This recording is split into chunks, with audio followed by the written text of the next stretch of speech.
And Now recording. we're live. Not recording yet, but I do love that you sort of voice bomb every time now. All right, here you go. Now recording. Now recording. There you go. See, I waited for Izzy to do it. Welcome to the Yanggang Roundtable. It's 4:11 p.m. Sunday, September 27th, 2020. I have a nice crowd of basic income advocates with me. We have Ariel, Feiku, Izzy B, Karen, Mia Songbird, Hannah Wan, and Zach Sager. So it's good to see all of you. Emmett Short will hopefully show up sometime soon. We're waiting for him, but we're going to just start talking. We started to have a sort of impromptu debate about the jobs guarantee in relation to basic income, and it was getting pretty good. So I just turned the stream on. So where were we with that? We had three different camps. Some people were anti-federal jobs guarantee. Some people were pro-federal jobs guarantee, and some people were pro-federal jobs guarantee, but only with UBI. Mm-hmm.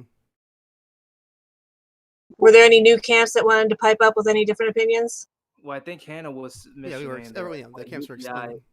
I mean, I thought that like Hannah was mentioning that, like she said, like UBI is like the FJ is somewhat like the FJG for people to choose their jobs or something like that. So. Yeah, so right. Yeah, instead of having pre-selected jobs that people can choose from for federal jobs guarantee, just recognize all different kinds of labor, including like in the arts, caretaking of your own family, or any other weird creative thing that currently doesn't have a market value but is valuable to society. So I don't see federal jobs guarantee and UBI as being mutually exclusive, although I do like the flexibility of UBI way more. So for me, I consider it more of a federal jobs guarantee where you get to choose whatever you want to do. Yeah, I'm with you there. So my concern about a federal jobs guarantee is I just don't think there is actually enough work that the government has for people to do. I mean, especially in certain parts of the country. And I feel like you get to a point where you're basically paying people to do a job that doesn't actually exist. You know, you're essentially giving people an income to show up at a location and just sit there for 8 hours and go home doing nothing. The private sector does that right now, so we know it's a real problem. There's no reason that the public sector wouldn't too, I think. Right. Oh, yeah, absolutely. I can chime in on the private sector one. Please do. But yeah, so basically, like, I had, like, sometimes you get these pity jobs, either by, like, thing or by your relatives, where, you run out of work early and you're just, like, browsing the internet in the office, and then when the boss walks by, you're pretending that you're busy. Yeah. And they really don't care, and it's like that's like stupidity beyond belief. Because like if you went and you like went to a park and you like cleaned up at a park, that would be more like productive than some BS job. I mean, there's like a whole section of these things called BS jobs that because of our idiotic Calvinist idea of bull crap, we're going to make you waste your time, but at least it looks like you're being productive. Exactly. Think about that, what must do to your psyche if you really internalize that my work is not valuable here. I am in timeout, essentially. How infantilized you really are if you think about the real nature of your bullshit job. So it's a real problem we have to end. Well, I mean, public schooling is a federal education guarantee, basically. But the thing is that like not all people want the same kind of education, and basically it's an education of failure, because as I said it to Izzy while I was on his podcast, the schooling system was preparing our generation for a non-existent future, but when our parents were going to school, that present existed, so they were just like hooked up with like an office job or a factory job. But now that the kind of like floor shifted like right beneath our feet, we were basically prepared for a non-existent future, which is BS, you know. Yeah. Yeah. I think what we were talking about with the jobs and the basically bullshit jobs, as we were referring to, kind of reminds me of the Scott Sampson's article where he describes the silent screams and compares UBI to Monsters Inc. Has anybody watched that? It's really good. Yeah, and I'm not sure if Ariel also mentioned on the podcast. I did hear that correlation with Monsters Inc. like being like the monsters version of UBI or something, where they get like a sort of revenue from the screams they collected. But the other thing is that there was, if we're since we're talking about since we're on that subject, the other thing is that um the guy the boss or whatever of the Monsters Inc. Corporation or whatever, he was pretty corrupt, and he wanted to use all the screens that he wanted to make a profit off of it. And then Sully or whatever befriended one of the children, and they're seeing like a parasite or like some sort of like a taboo. So like when they were showing up, when the kids show up in like a freaking restaurant, like everybody was screaming and panicking. But then later on in the movie, like they just decided like they could use, this same energy they use for screens for actually, making them laugh. Something more healthy rather than, Right, and making. not only that, but the laughs produced more energy than the screams did. So I've only seen bits and pieces of Monsters Inc., but this sounds very interesting to me. Can you guys explain what you're talking about for someone who's never seen Monsters Inc.? I haven't seen Because it. Who really knows? I'm a little bit lost, but it sounds interesting. I'm with you. So maybe I can do the quick summary. Is that the monsters are scaring the kids at night because when they get the kids to scream and get frightened, they collect that energy from them and they actually power their towns with it. So monsters in their world live off of children's screams and nightmares. So they are trained and create nightmares for kids. But they discovered by accident that because they had one monster come in and accidentally make a child giggle rather than rather than being scary, the child found him to be hilarious. And they discovered that when they used that kind of energy, the happy energy was like much more powerful than the scream energy even. But the industry that was built around it benefited from continuing to use screams because that was the system they already had in place. Dark. Yeah. So I see where this extended metaphor goes now. Yeah. I believe But basically they had to convert their energy into a more efficient system by learning to collect laughter instead. And so and that made children's lives a lot better also at the same time. like the system they had before is kind of similar to ours, where where more or less it's the profiting off of people's fears. Misery. In this case, it was Fear and misery, right? Go to work or Right. your life will be exactly when Right. they don't even deserve no it. Like longer they progress. they're not even like they're not even aware of this, and then they're trying to make people like very anxious and to the point where they themselves become monsters. But things like trying to make them laugh and being positive or whatever, and you try to make that somewhat universal, it's quite stronger, in a way, because that's it also brings more unity, more sustainability and stuff like that. But our current system is all about working ourselves to death and projecting and making others miserable, and then getting profit Like from forcing people to go to work. yeah, exactly.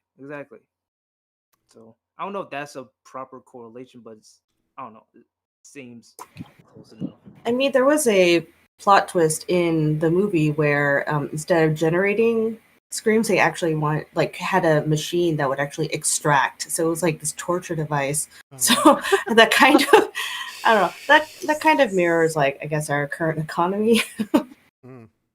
Reminded me of fracking. Yeah, it does. Yeah. So, what did you think, Zach? Because this is your first time encountering this story. I gotta watch this Spoiler, I movie guess. now. I mean, it sounds like. I mean, I know it's kind of a kids movie, but it's very. As an adult, it really makes you think. You know, so it's definitely something that I have to check out. And it actually reminds me a little bit of the history of the light bulb. I don't know if any of you are familiar with this. Yep.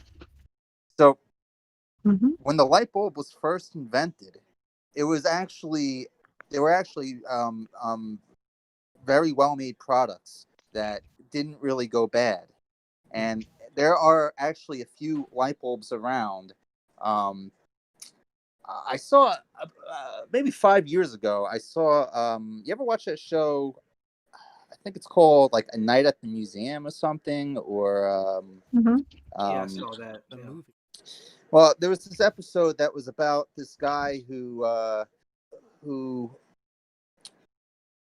worked at this fire department for like 40 years. He was like a veteran firefighter, and the firehouse had been there for like over 100 years.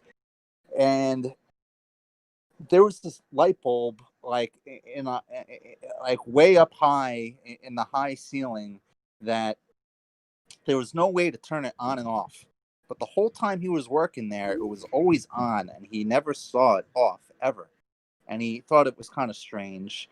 And they looked for a switch. They couldn't find a switch anywhere in the firehouse. They looked into it, and it turns out that the light bulb that was in there was put in when they first built the lighthouse in like the early 1900s. And for some reason, they never wired in a switch.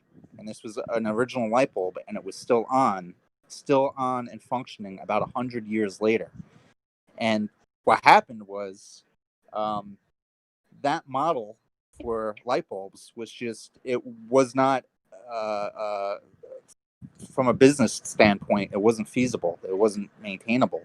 So Westinghouse and Thomas Edison essentially bought out all these small light bulb manufacturing companies and started putting stock in the shelves with light bulbs that had a shelf life of just like a year or so people would have to buy new light bulbs.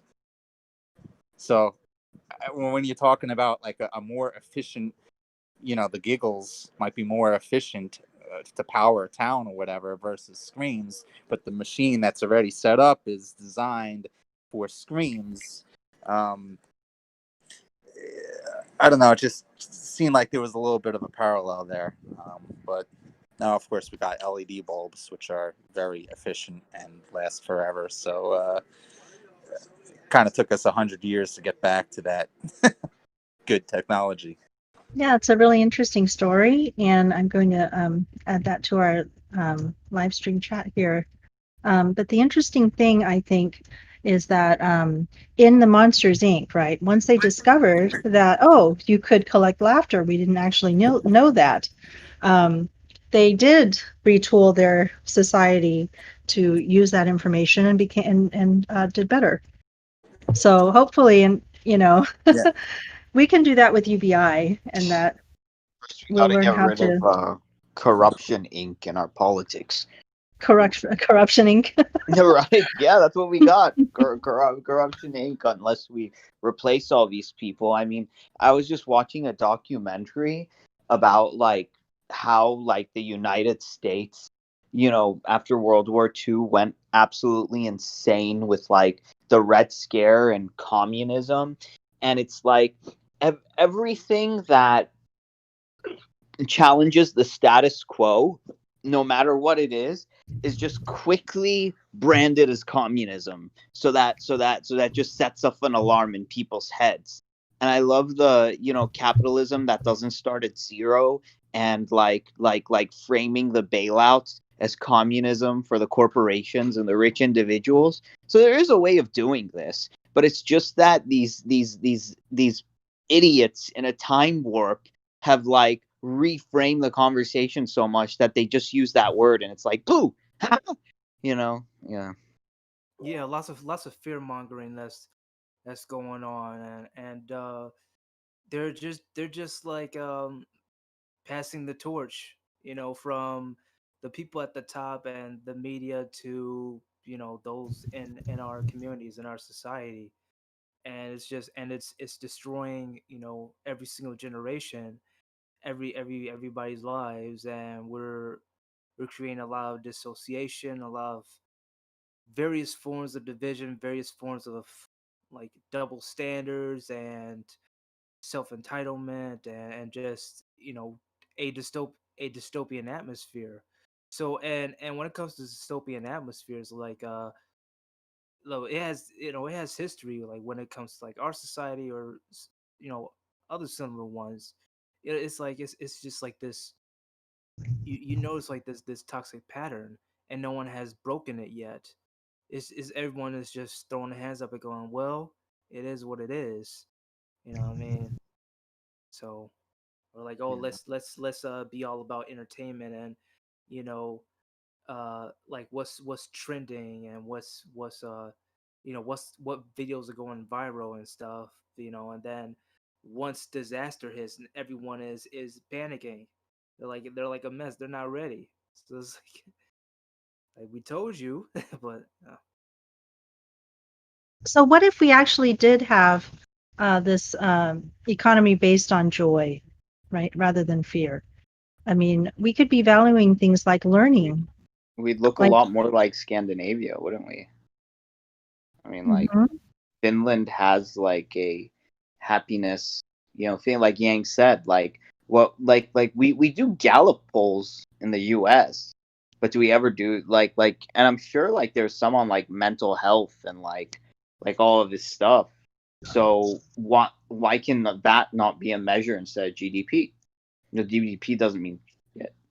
It's just like yeah, we're all stuck in a time warp in a land before time, and we just haven't updated our systems. We're still using really old, really shitty systems. I mean, like I'm to blame for some of this myself, because it's like I remember, because I'm right now I'm talking about on iPhone 10, 11 actually.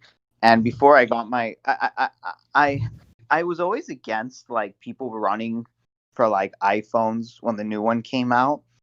So but I still had my iPhone 5S. And then the last thing, and then all of a sudden I realized that its battery was like swelling up and actually pushing back on the rest of the phone, until I'm like, I can't I can't do this anymore.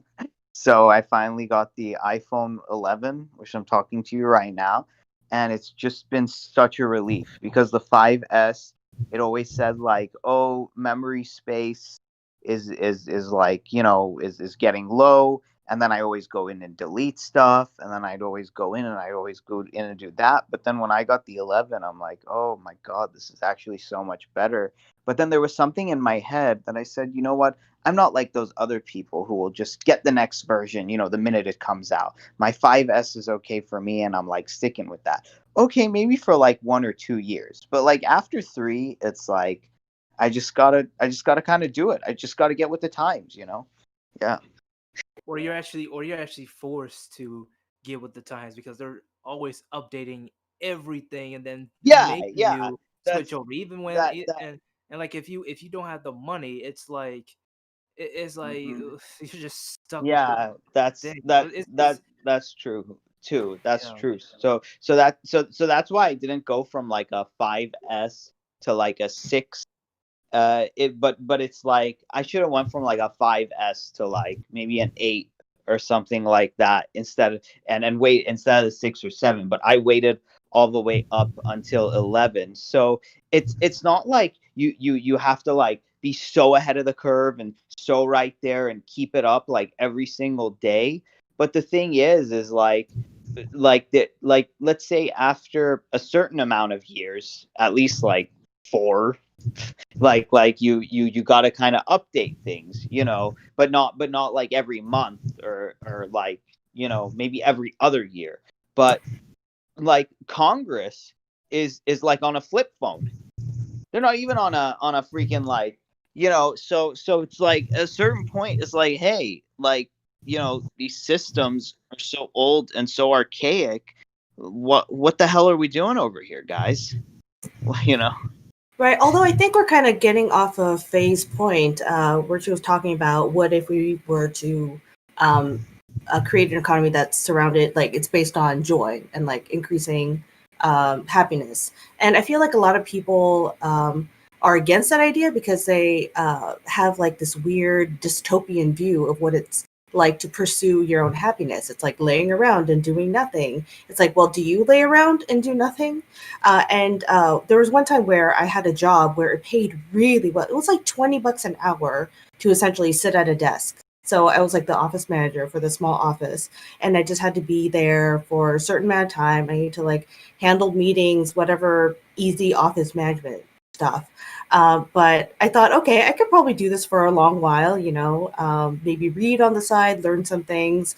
I was only there for like maybe 6 months because I could not stand it. Like I like did a little free coding course while I was at work, but even then, I was just like I could be doing something better with my time. Like the money wasn't worth me spending all my time just sitting at this desk, feeling like I was not getting anything done. So even if people are well taken care of, it doesn't mean that they're going to sit around and do nothing. Like there is, I think, a natural human compulsion to seek something that is satisfying. 100%. So I think, yeah, so giving people the resources and opportunity to actually do that, I think would and make society like that much more flexible and interesting and better and towards well-being. yeah, I that's part of the update. I do want to like crush this notion that no, that there are people out there that are so against, you know being joyous or happy or whatever. I mean, we all want, to uh live a, be happy and positive and nice and stuff, but it has to be authentic. It cannot be forced. For instance, like if you want to see real happiness, just go to a yanggang rally. That was real positivity. That was real energy. It's like everybody was having a good time. Everybody was partying, and we felt like a family or whatever. That's real happiness, real positivity. Not that stuff you see like, oh, smile, or oh, let's talk about entertainment because we're because we're talking about something that's depressing or uncomfortable, and I don't want to feel a certain way. That's not happiness. All right, that's deflection. That's trying to just avoid something that's uncomfortable, and when it's actually pretty important and cannot be ignored. That's, I mean, that in my eyes, that's considered toxicity rather than positivity, which turns to toxic positivity or fake positivity. So it needs to be authentic, and I'm feel like Scandinavia is somewhat like that because they have a reason to be happy. But the other thing is, like, there are also cultures who don't appear happy, but they are, like the French, but they're on par as far as like positivity, like internally at the same level as Scandinavia, to an extent. So I mean, it's not like trying to appear positive, whatever. It's all about like just giving people a reason to feel that way, because it's like, and if they don't smile or whatever, like, don't hold it against them, or don't make it mandatory and stuff, or like make it a regulation or whatever. What you should be making a regulation or a mandate is, like giving them a reason to smile, helping others in need, giving them the resource to keep themselves afloat, and put food in their bellies, and help their families, save lives, etc., rather than you know stomp all over them, throw mud in their face, and then expect them to still be all smiles after all that. I mean, it's just So yeah, as a it's ridiculous, teacher, and no one deserves to live like that. So I'm just saying, Mhm. as long as it's authentic, then whatever, it's fine. Well, as a teacher or a parent, right? When you're working with children and you're trying to get them to behave or trying to get them to do something that you want them to do, you spend a lot of time thinking about intrinsic versus extrinsic motivation. So every time you give them a reward or you give them some kind of punishment, you're increasing the extrinsic motivations, right? You're trying to say, okay, well, I'm going to force you to do this or reward you for doing this. And both of those don't work as well as he just wants to do it, right? And that's the intrinsic motivation. How do I get him to actually want to be a social person? How do I get him to want to learn things and enjoy learning? Because if he enjoys it, then it's like a game to him. He enjoys it. He wants to do it himself. It's almost effortless. It just happens. Right. But when you have to constantly be giving some sort of extrinsic motivator, it's like pulling teeth. It's like, okay, well, some candies work today, but next week, maybe candies don't work anymore. Now you got to give him something else, or I take away the computer, great. But tomorrow when I take away the computer, it no longer works. I have to keep upping that extra, motivator on the outside. And it's very frustrating. Um, and it's very much like the analogy of what's happening in our society is that, it's like, well, we can give you a certain amount of money to sit there and do nothing or to do something that's really difficult for you and you hate it, or whatever. But that just increases the misery in the world. It's making our world worse, not better. So, Mia, something. I think it's important to remember there's like a place for everything too, right? So like you don't want to go to a funeral, particularly for example, and like tell everybody to be positive there, but you don't want to like walk into a group hangout where everybody's just like watching a movie or something, having popcorn, and like slam them with a bunch of serious stuff. So we have to remember that we're different people at different times in different places and find where we fit the best and where we belong the best too. So there's a bit of like finding your tribe and finding the people who make you feel whole, who you can be yourself with, and the many different selves you are with. Here's So, here's in relation, oh, well, I was just going to say, in relation to the UBI, right? Without the universal basic income, the way that you're forced to find work in order to do something else that you want to do, afford to be able to have some other fun, or afford to be able to take care of somebody.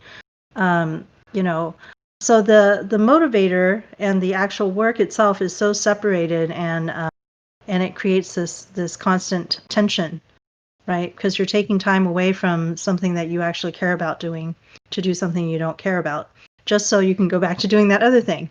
But if we have the UBI, I think everyone is going to align themselves better. Is going to have the freedom to actually make decisions about how to spend their time that's going to support being motivated, wanting to do more things, and getting more accomplished, and doing things that you're actually really good at rather than, just I have to do this in order to survive. Go ahead, Izzy. and I feel like right now our society is like one big uh talk show where you know how like the host, like they say something and then they have like the crowd applause or reacts on cue, and they're literally what's happening is that, in that setting we have a guy, we have someone who's holding up a sign or a teleprompter telling us what to say, how to react, and it's literally, rehearsed and scripted. It's not all authentic at all, Yeah. but that's our way of life, and no one's like saying, hey, this is pretty shitty, we gotta do something about it, except Andrew Yang or It, some people like we have the zombies who just want to fall in line right, for what right. you're saying, right? Yeah, and then the zombies want to make you into a zombie, and then they get mad at you when you're not a zombie. It's like That's those the Dead cycle we Rising speak of. memes, Yeah. so maybe a good right? analogy is an even better analogy might be professional wrestling, where you're watching two guys pretend to hate each other. One guy swings his hand almost makes contact. The other guy, reels back, and you're like, what just happened? For a second, like, I'm not sure. Did he hit? But then the announcer's like, oh, a devastating haymaker. And you're like, oh, a devastating haymaker. That's what that was for sure. So it's just like that. And the media are the color commentators in this political wrestling match where really nothing is happening. And we just get so wound up about it. I call them the Morania. The who? The Morania? Yeah, the Morania. Hey, Idiots. I want to jump in for a second to suggest. I'm sorry, I'm running a little late to this conversation. I had technical difficulties, but here's the deal. I think comparing a federal jobs guarantee and a basic income is a false equivalency, and here's why. They've now proven, because of the stimulus check, that they could get money to everyone, mostly everyone, in a relatively short time. In fact, they could run another stimulus check, and my guess it would go faster, this another stimulus check. A federal jobs guarantee, however, is a program that has to be approved by Congress, has to be, once they've approved it, they've got to set up the mechanisms of what kind of jobs people are going to get. They're going to have to hire vendors to be the ones to say, I'm going to hire some people to do a job that I'll get paid for the federal government, and blah, blah, blah, blah. There's a whole huge process involved. In the meantime, a whole bunch of people are going to fail. They're going to be evicted. They're going to starve. They're going to be destroyed, waiting for the federal jobs guarantee that they'll be less capable of even doing because you didn't provide them any help.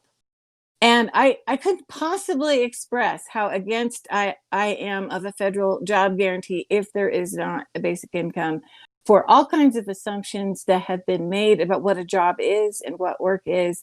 I am very frustrated by the Democrats, the progressive Democrats, who've parked on this federal jobs guarantee and haven't let up and have not thought this through. It sounds noble. It harkens back to what happened after the Depression when we had all the works program, the WPA and everything. But they're not talking about what's happening in the moment. Is people are failing right now, and people are disenfranchised right now and hanging on by a thread right now. And you could do something about that right now. And I don't even think the monthly support program that they want to pass would be extend long enough to make this federal job guarantee work. And they're just simply not acknowledging on the other end of that the decimation of jobs due to technological unemployment, because that's going to be accelerating to protect supply lines in the pandemic. So it's just a dead zone for me. I am against it. I think that once you get your eyes on the prize of basic income and you think about that deeply, what that implies and how many people it would help, the federal jobs guarantee is a stupid idea to me. Let me piggyback on that real quick, because we are advancing to a post-jobs era. I firmly believe, with technology and automation, artificial intelligence, eventually the jobs that exist in the private sector are slowly going to be disappearing. And that's part of the reason why we need a universal basic income. But what happens if we implement a federal jobs guarantee as these private sector jobs are disappearing? What's going to happen is pretty much 95% of the workforce is going to end up switching over to be employed by the federal government over time. If we agree that most jobs that currently exist in the private sector are going to disappear, everyone's going to end up working for the government eventually. And there's just not actually going to be work for them to do. So you're going to end up with a situation where, you have a ton of people on the federal payroll doing nothing.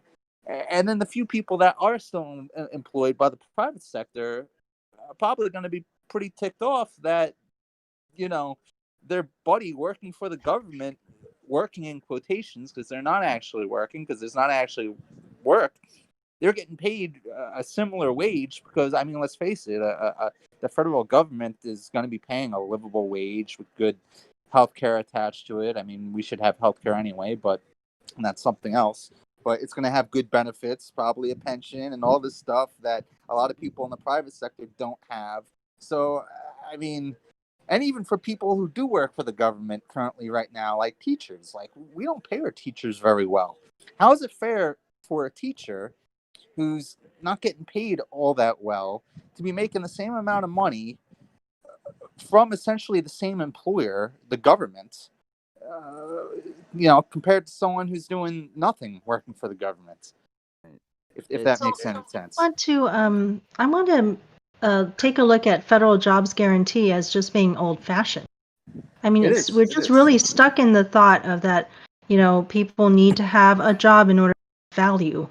Right. And that money only is given to you because you're exchanging your time for somebody else's welfare rather than doing something for yourself or your own family. And not to mention, like, one of the most stupid things I hear in school is that your home life should be left at the door once you step into the classroom, as if that's possible. Whoever says that needs to have their head examined for like something in there. It's so Well, same thing with the workplace once you get older, right? Leave your same home thing with the life at workplace. the door. Exactly. So here's the thing. Now, here's what I like to think. I say that it's no time to teach someone swimming lessons when they are drowning at that moment.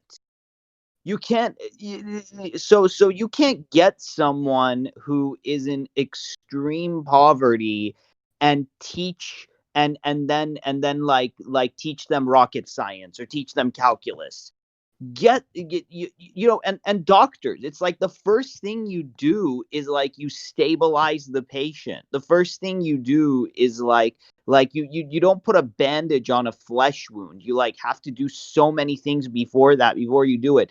These boneheads who keep talking about like retraining and like skills and everything like that, well, when the worst time to be retrained and learn skills is, the worst time is when you're constantly worrying about other things in your life, you idiots.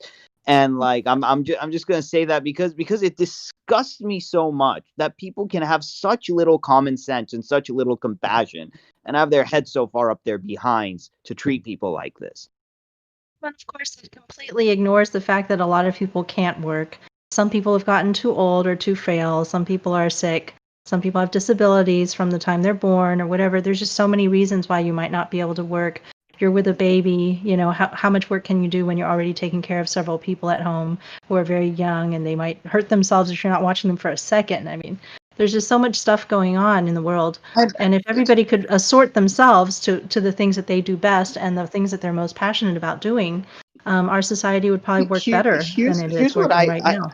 I really want to see these people who keep saying these things live these things instead of just saying them. Like the people who keep saying people are lazy, people who don't want to do anything. If we stripped them of their house, their clothes, their bank account, their friends, and put them in a random place and told them to just make it, I wonder if they'd be willing to do that, to put their money where their mouth is, as they proverbially say, but they don't. It's like it's easy for some Fox host or some big conservative radio show host to just blab on and on about like, oh, people who think they're entitled and they're this. But it's like, okay, Mr. Big Radio host or Fox News, whatever the hell you guy, let's strip you of everything you have, put you in some random place you've never been to, and tell you to make all of your money back. And then when they say no, we'll tell them to show. If we get back to the federal jobs guarantee issue, right, though, if we, I don't think that it's a bad intentioned type of thing. You can have a federal jobs guarantee as in, if you want a job and you can't find one, we will help you. It would just be like a federal, like an employment, connection type of thing. If you would like to be doing something and you would like to be able to find something to do, great, let the federal government help people find something.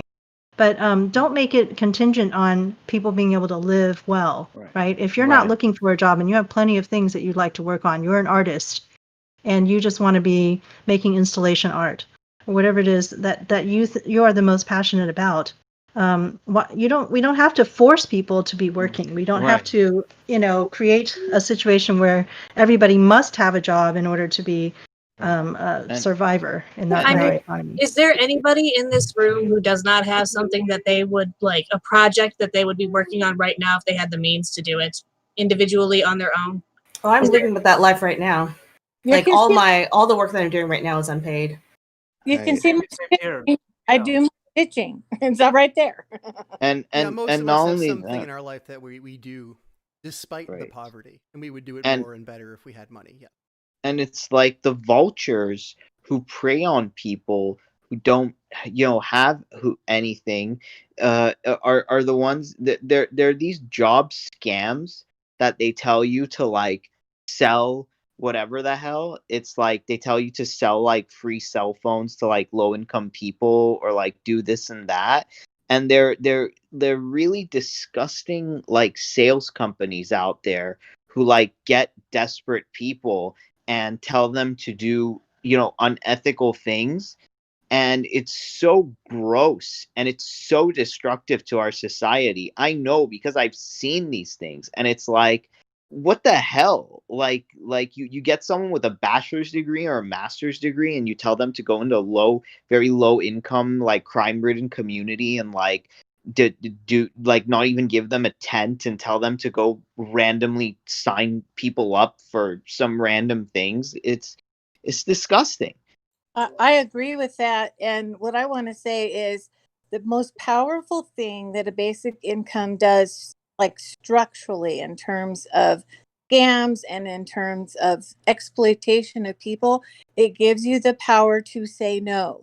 If a federal jobs guarantee runs like unemployment does, where you got to take a job no matter what it is, or you've got to stay at that job, even though you might be in an abusive environment, you've set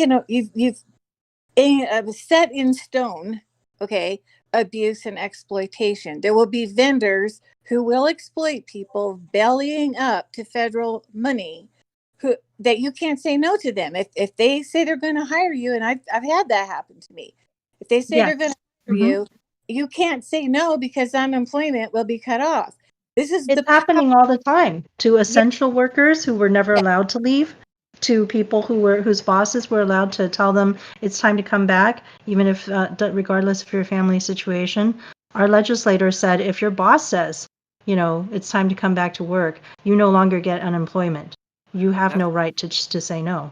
And that's the big problem, going off of like what Karen mentioned. Not people aren't really given the choice to say no. I mean, they may say they are, but in actuality, it's like they know, like these people who say like, oh, you can like leave this job or this place or whatever, but they say it knowing that we don't have the means, the resources to do so. So it's like it's a power trip. It's all a game. And also, like, I think Ariel mentioned on the podcast as well that he was like he wasn't taught like to start his own business or drone company and stuff. He learned that on his own. And it's like, and to like my what's going on in the Black community, there's not enough to it's like same thing. It's like there's not enough direction. People just got like we're supposed to like just figure it out. Yeah, exactly, Izzy. And you know what else conservatives love about UBI and libertarians, and Fred the Felon actually said this. It's not like something that I find annoying with progressives.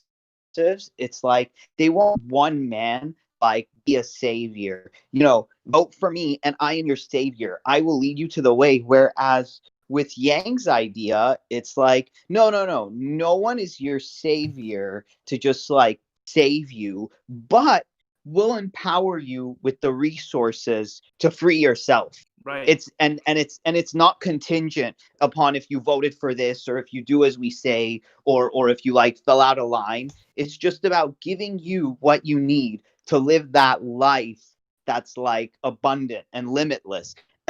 That's so beautiful because it's not like vote for me because I'm the only one that can save you. That's the beauty of it.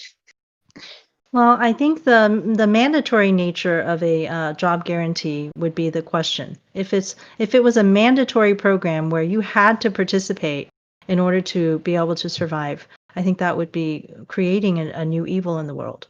But if you have, people just connecting you to different things that need to be done, I think we generally appreciate those kinds of people, right? I mean, Yes. we'd love to do something for Andrew Yang, but we don't know what. And so the people who are coordinating all the volunteers, we appreciate them for doing that kind of that work. And That's a really important job. and you see, that's the thing that turns off a lot of conservatives and libertarians is, and why they jump to communism and socialism, because of this mandatory nature that they see, that like some progressives are talking about. But the beauty of the UBI is that you can opt out and either have your regular welfare or have the UBI. It's like choices you can make. Choices. Isn't that a beautiful word? Choices. Practically anything good, right? Once you make it mandatory, can become somewhat less good and possibly even evil. Like giving people free clothes, that's just a pure good. But giving people free clothes that they don't want and then insisting that they are going to wear this particular uniform, okay, because you've now given it to them, that suddenly makes it not so good. You're like, even something is, do I really want those free clothes then? mandatory ice cream. I mean, or like people even like mandatory ice cream, yes. Right, exactly. It's like somehow it's like becomes a little evil. Two scoops. Another thing to remember about free stuff is often it becomes free because it was exploited out of somebody else. So like your free clothes things, you don't even need to go so far as it has to be like bad clothes. It could have been used for or created with unfair trade labor. So that's true. That it's actually something you would not want, but you have no choice but to take because it's the only thing affordable to you for clothes because you're poor. Think about something we've all experienced. What sounds better on paper than free education, right? Education is empowering, exciting. It's just a wonderful thing. Right. It's a good thing, sharing knowledge, right? When it becomes compulsory, though, it becomes like one of the formative traumas for every American child. Right? It sucks. We spoke about it. Oh my God. I worked at a job for 4 months, and maybe one of the indicators of it is that they had these events that were called mandatory fun. And, mandatory fun?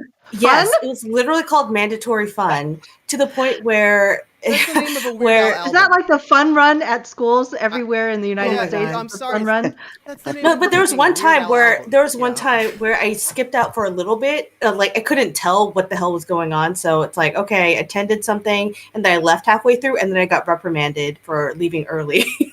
Oh, yeah. So imagine this. Imagine this. Like a child. You're not done having a child crying in like a little teacher's room, and then the teacher gets out a gun and they're like, play a happy game now. It's like that's how it appears. I'll tell you that. Right. I've tried to imagine the federal jobs guarantee in the Trump administration. I think that drives home the point of what kind of jobs would this administration have created, and would they have said you've got to work at this job, otherwise we'll take your benefits away.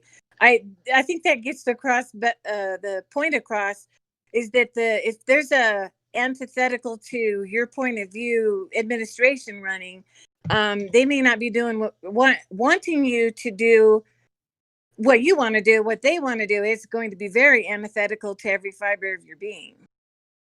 Okay, I have a question to ask everyone, all right, which is that Emmett just contacted me saying that he's rushing home because of the time zone. So would you guys like to stay a little bit and talk with Emmett a little? Yeah, I'd like to. Okay. Yeah, sure. That's fine by me. Yeah, the time zone thing. Yes. Would you rather schedule this again with him next week no, we can have a more full? Let's have him on today. It'll run right into Jackbox, but maybe he'll play Jackbox with us. Yeah. I mean, I thought Jackbox was only Saturday. So okay, what is we're only an hour in, right? So we were going to be here for another hour Ariel, anyway, so we'll get a chance if you check the to really schedule talk. every Thursday when I post it in our Discord, you will know when Jackbox is. It changes. It changes. Oh, okay. What is Jackbox? I've been seeing that on the schedule. It's not Jack in the Box. It is a Twitch exclusive broadcast we started doing weekly, where we play party games and socialize, and we can talk about politics if we want, but we just It's talk a about jack whatever. of all trades. It's we just bond, have a good time, get some new viewers, meet some new people. It's a new avenue. And Jackbox games are elaborate party games. They're usually verbal in nature, where you're filling in prompts, answering questions, or coming up with quips. They're very fun. So please come. I'm sure you'd have a good time if you could stay up late enough and take the time off of work, Zach. If you can't make it, I understand too. I know you're super duper busy, so yeah, one of You these also days get you a should make it though. That's You also cool. get That's a free, cool. you also get a free combo. That's tonight too. Tonight as well. We are going to have one tonight. Yes, that's tonight. Scheduled tonight is starting at 8 p.m. Eastern. Shale is willing to stay for a full 3 hours to do this. So, because I had let him know that probably on the West Coast, like Emmet is coming from, it's going to be a little early, and so people won't be really home and ready to start anything after dinner. Maybe they're still eating. So, we want to catch people to play games when they're ready to have some fun and relax. The last 2 times we did it, like we've ended at just the 2 hour point, and I felt like we've just really kind of hit our stride. So I think 3 hours will be fine, no problem. Well, that's because you don't have any problem rhyming for 2 hours, but okay. That's true. Yeah. Me, I'm like, wow, that is hard. I don't know. Yeah, good. Wait. Cool. And what do you do? You just come on the Discord channel? Is that where it is? Yeah, we use the same setup here. We chat on a Discord, so we talk here. And of course, not every deal. game requires rhyming. Okay, so you Nice. watch the stream. You do have to watch the stream on Twitch. But so you usually you mute Discord, just get the audio from the stream. I put it on the lowest delay possible, and you use your phone or another tab in your laptop to interact with the website to enter these prompts for the game. Neat. Cool. I may join later. Sounds good. We hope more of our viewers will join us. Yanggang that we can get in the room would be really fun to play with some other people. They also you also get a free combo meal and a side of fries. Good one. Look at me right now. through your computer. Are we using like quantum teleportation to get the meals to people like instantaneously? It's smell-o-vision. You just get to smell the meals through the Discord. Has anybody? It might be possible soon, like since automation is already here. So. Okay, well, back to automation, right? Okay, so of course UBI is going to help people. Like right now, who would have thought? Like suddenly during the Corona pandemic, within a month we had sorted out, what are essential, right, and which ones are not. And so, like, if we have a certain number of essential workers and they are working, we seem to be all right, right? We have food, we have shelter, we have all our basics covered. And so that's pretty exciting. But if you have the UBI, that's going to sort us out even further, right? We're going to know what's essential. We're also going to know what things can be automated. And we don't have to have the tension of trying to stop that automation. We don't have to stop the progress and technology of our times, right? We can actually align our human values system to what we would like to accomplish in the world. Hi, Nell. How do we convince Joe Biden? Right. Oh, no. Hi, Nell. Hello. Nice to meet you. Welcome to the show. They're both coming late. We're waiting for Nell to get his sound on, so give him a little chance to join us. So somebody asked, how do we get Joe Biden to implement this? So interestingly enough, I participate in Humanity Forward's Asian American Leadership Council. And I think on October 8th, there's going to be a conversation. There's like a monthly conversation with Andrew Yang that happens. And for October, it's going to be with somebody who worked on the Obama transition team. And they're actually going to talk about the different possible positions and what it entails, what the responsibilities are, how close they work with the White House, and so on. So that's going to be a pretty interesting discussion. And to see, like, if Andrew Yang were to have a role within the next administration, what would be, I guess, the best position for him? Yeah, I Oh. would like to pull for a real office of a cabinet of technology, the one that he was Can't hear proposing anybody in when he there. was going to become president. I hope that he goes straight for creating one of those because we really need it. I mean, my mind always goes to the fear of that being taken into the administration to be neutralized, Cheryl, to be you captured. you gotta I stop mean, that. I mean, why? Why do I have to stop Thanks, myself? Ariel. I think it's a fear Say that needs to again. be Tell assuaged. Shale again. If you can convince me this fear is hang on, unreasonable, I will hang on, stop hang it. on. But otherwise, I I won't. know, I I'm know convinced that the fear is because he has a mind of his own, Shale, and he's just Look, not. I'm not saying it's going to work, If they, but I'm saying the intention is there. yeah, the intention. Well, he So can just if we go tell on that themselves. presumption, we have to also presume that he's actually not going to have any influence in this position. He's just sort of going to be stuck there with no ability to what you implement gotta what he do wants. is you gotta be a big enough thorn in their side and annoy them Man, half to death, I and they'll felt do that it. way. I've Well, been there. I've been there when I was your well, age. no, I'm like, no. now there's no way we can be a big enough thorn. Well, We got to figure it's something it's else out. not But I mean, it's not gonna because like Bernie Yeah. like shouted and everything like that, but his idea was never do. Yang has ways of making himself palatable that some of these progressives do not. And I'm just gonna tell you, some of these progressives just want to yell and scream and jump up and down and get angry and shout. But Yang is gonna have a way to make himself more he's going to do it in a more intelligent, strategic way until Sure. it gets done. That is his Yeah, no mission. doubt about That's that. why But I that's not have I what we're don't hear talking faith. about, man. We're anything. not talking This about is that. so I'm very crazy. certain Yang is unshakable Yeah. because he already left a job where he Right. could have been very well taken care of and not had to worry about anybody, and it haunted his dreams to the point that he had to leave to do something more meaningful with his life. So as far as him being in there, I don't think that he is a winnable piece, if that is their intent. But But he's managed to wiggle his way into the hearts of people I thought would never, ever have accepted any of this before. So if he thinks he has a chance, we should definitely give him that chance. That's my opinion on it. Is Nell here now? Hi, Nell.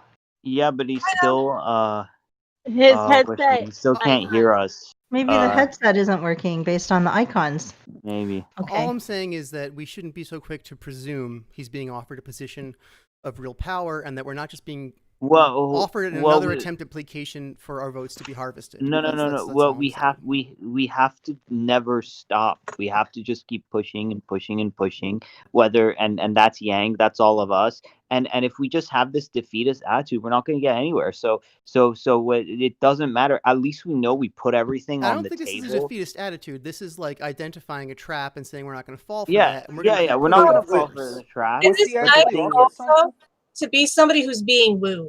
So they could have been like, well, screw Yang Gang. They're not that large of a percentage. They weren't that big of an amount of our thing. If they did not have a genuine interest in Yang, people would have understood that. He didn't place that high. He didn't get that far compared to, where people would see him as a viable candidate.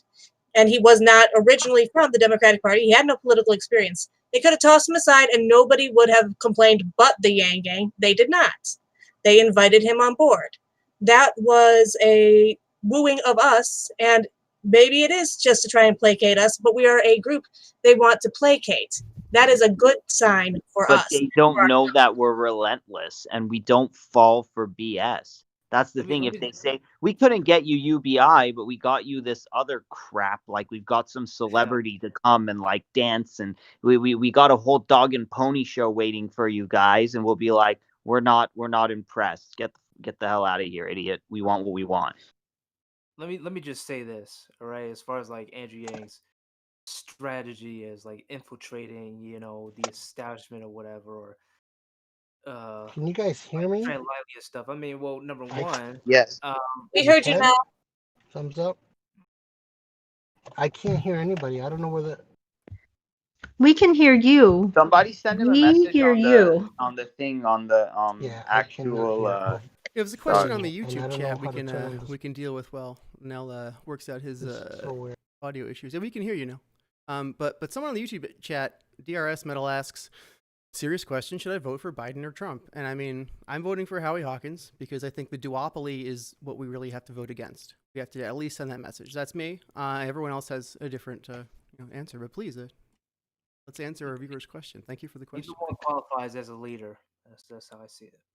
So, Shale, again, I've said this to you before, but I'll say it to the listeners at home, which is that I believe that Joe Biden is sincere in trying to create a real coalition because he wants to leave a good legacy.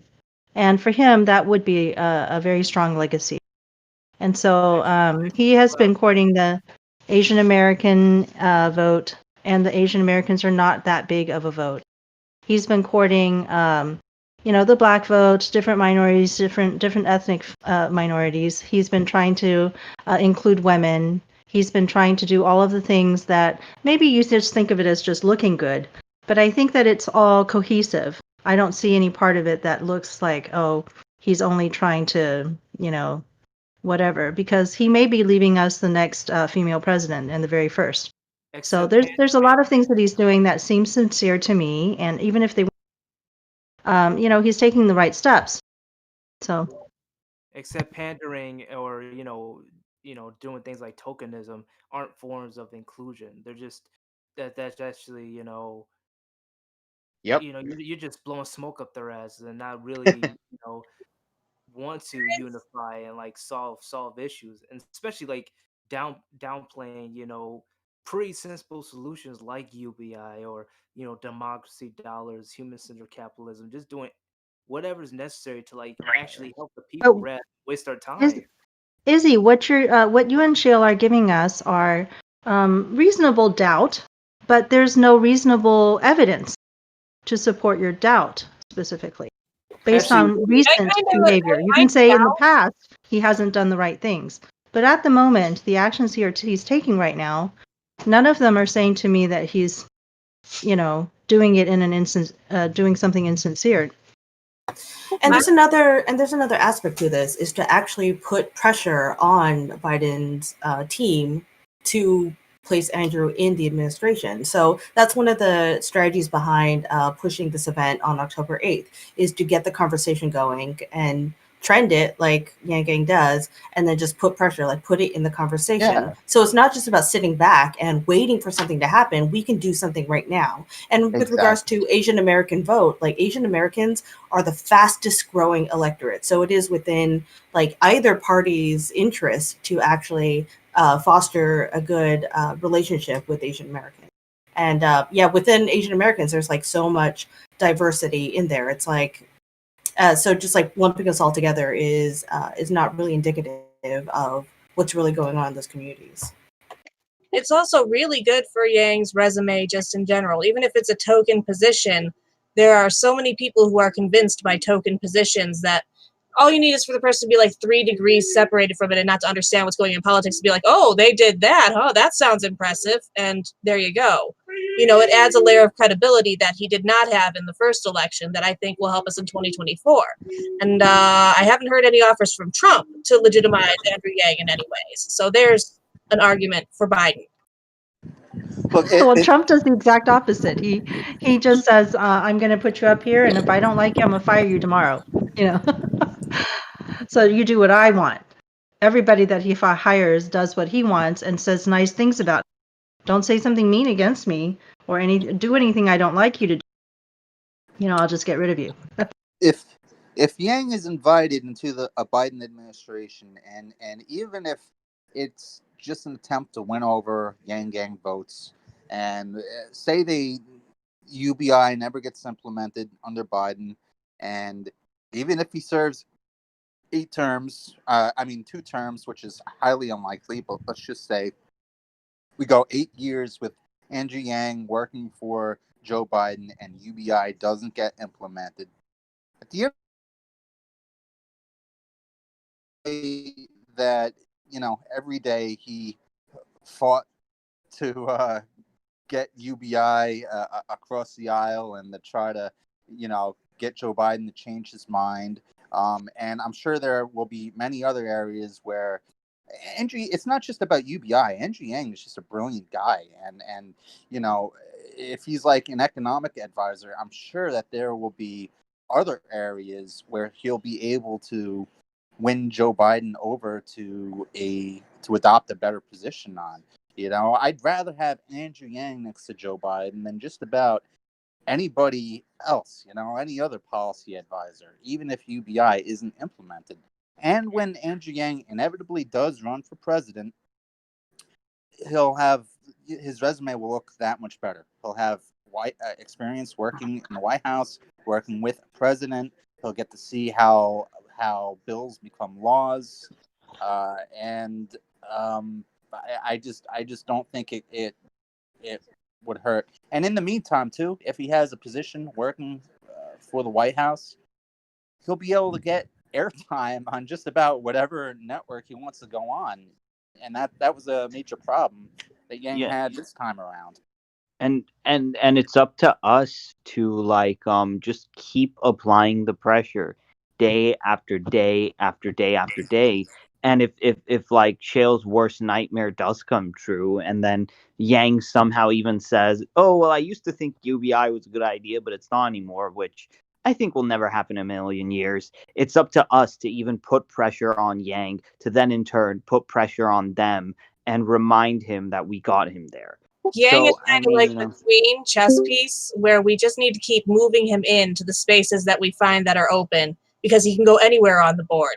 Yeah, get him across the board. Exactly. That's what he is, and I course, I we prefer to need call him to- the king, but Yeah, and of course we need to just continue growing our movement no matter what. And so the more people we are, the more important it is they will have to actually start taking us seriously. And I think we're going to continue doing a job that job. Hi, Nell. Are you able to hear us now? Yes. Welcome to the There show. we There go. was Yes! an option that said. Thanks for joining us. How you doing? Yeah, no, Thank you. there was an Figured it option out. that said mute or something like that. I forget where it was, but I found it. It's something within Discord, which is weird. But yeah, finally. Sorry, guys. Welcome to the show. Okay. hello now. Yeah. You got any word on Emmet, Mia? He's going to be here he should be here any minute, really. About 20 okay. minutes ago, he told both me and Faye that, or was it me and Shay? I don't know. Okay. So he told two people, at least, that he was going to be about 20 minutes late and he was on his way. He had misread the time as PST. yes. Where I am. Yes. Okay, that's fine. Yeah. Okay, cool. So he will be here. And my hubby gave me the night to continue to have the conversation a little bit longer, since the guest is running late. So I'll be able to stay for That's Jack nice. for a little while, I think. Mia, Cool. what's your husband's name? Is that okay to tell us? Hubby is Dave. And he's being awesome and taking care of Tristan and giving me time to hang out with all of you guys today. I hope it's Let's not all Dave thank Rubin. Dave. Are we Let's live thank live Dave right like we now? used to thank Evelyn. Yes, we are for live. helping Mia to be able to be with us. Thank you, Dave. Dave is kind of like my Evelyn. I don't know if he'd appreciate me saying that to his face, but Well, we'll say it online for you. That's hilarious. Can we have So- more information on Dave? Like, where is he from, and what are his parents' names, and where What? to go to school? are you Where are we going with are you that? trying to hack my accounts or something here? This is starting to get personal. I'm just having fun. I promise This could lead into a good conversation about data privacy. it really could. The DDP project is very important too, on top of that. Yeah, we might have to pay. Now that you're here, are you Yeah. able to? Do you want to tell us more about what you've been doing lately? Sure. Well, me, honestly, I've been more so. Well, just so you know, I don't know how many people here really know who I am or what I do, but I'm a graphic designer. I work with different political campaigns, and I'm sorry, I'm driving right now as I'm talking. Nell, did you make that graphic that I think is the best thing ever for Blair Walsingham, the one where the photos for her, or did you created some stuff for Blair? I remember. Yeah, so I I'm a graphic designer for Erica Rhodes as well, and I just joined Humanity Forward as a graphic designer. So I'm doing all these different Yanggang initiatives that way. Now lately I've been Donna kind of like Imam? no, I'm not with Donna Imam, no. Oh, But I okay. have done stuff. I've done stuff for her um through Humanity Forward. So with Humanity Forward, some of the posts that you see in terms of like phone banking and text banking, I've been the one that put that together. Um, but yeah, so I've done a little bit of everything for almost every candidate, like David Kim, for example, as well. Barrington Martin. I was working with Jonathan Herzog's team as a graphic And by designer. every candidate, you mean the Humanity Forward candidate. Absolutely. Yeah. All UBI candidates only. Yeah, that's all I've done work for. And so like right now, lately, I've been working like nonstop since about April, I would say, with different candidates and different initiatives. So, and it's I'm not gonna say it's gotten tiring because I enjoy it and it's a lot of fun, but um it I needed a break, so I started like just relaxing in the last couple of 3 weeks, in the last 3 weeks or so, because I started getting these chest pains, and I didn't know what it was, and so I went to the doctor. I went to and I got checked out, and they did EKG, they ran a bunch of tests, they tell me everything is fine, I'm normal, like there's nothing wrong with my heart or anything like that, and I spoke to a few people that also work on the behind the scenes with political campaigns, and some of them actually told me that it's just I need rest because a lot of them themselves have had the same experience, and so I started resting. It's I the took all of stress of working so hard. yeah. So ever since Labor Day weekend, I took Labor Day weekend just to do nothing but rest, like that whole weekend, and I just slept.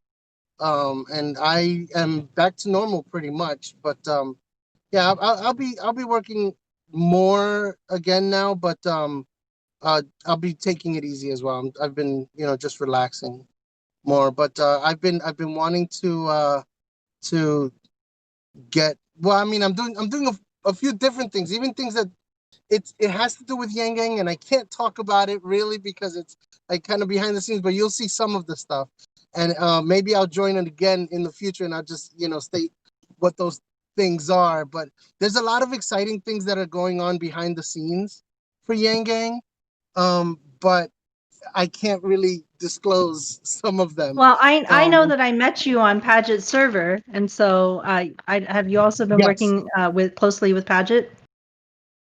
Well, with Paget, have I been working closely with her? Is that what you're asking? No, not really. I mean, we conversate here and there because I'm on her server and stuff, but no, I haven't done anything really for her. Um, but We'd love to there's a invite lot her of. to come and play games with us tonight. Just We're playing I'm sorry. Jackbox. We're playing Jackbox games on Sundays and weekends. Oh, Zephyr. Oh, oh, really? You're saying did you invited her? You said it? Well, the thing is, Paget is currently temporarily banned from live streaming Yes. directly on YouTube, and so she's been Correct. live streaming to Twitch, which is a space that we've Yes. been inhabiting. So we Oh, felt that we really? could naturally have Maybe have intersection some there. game time.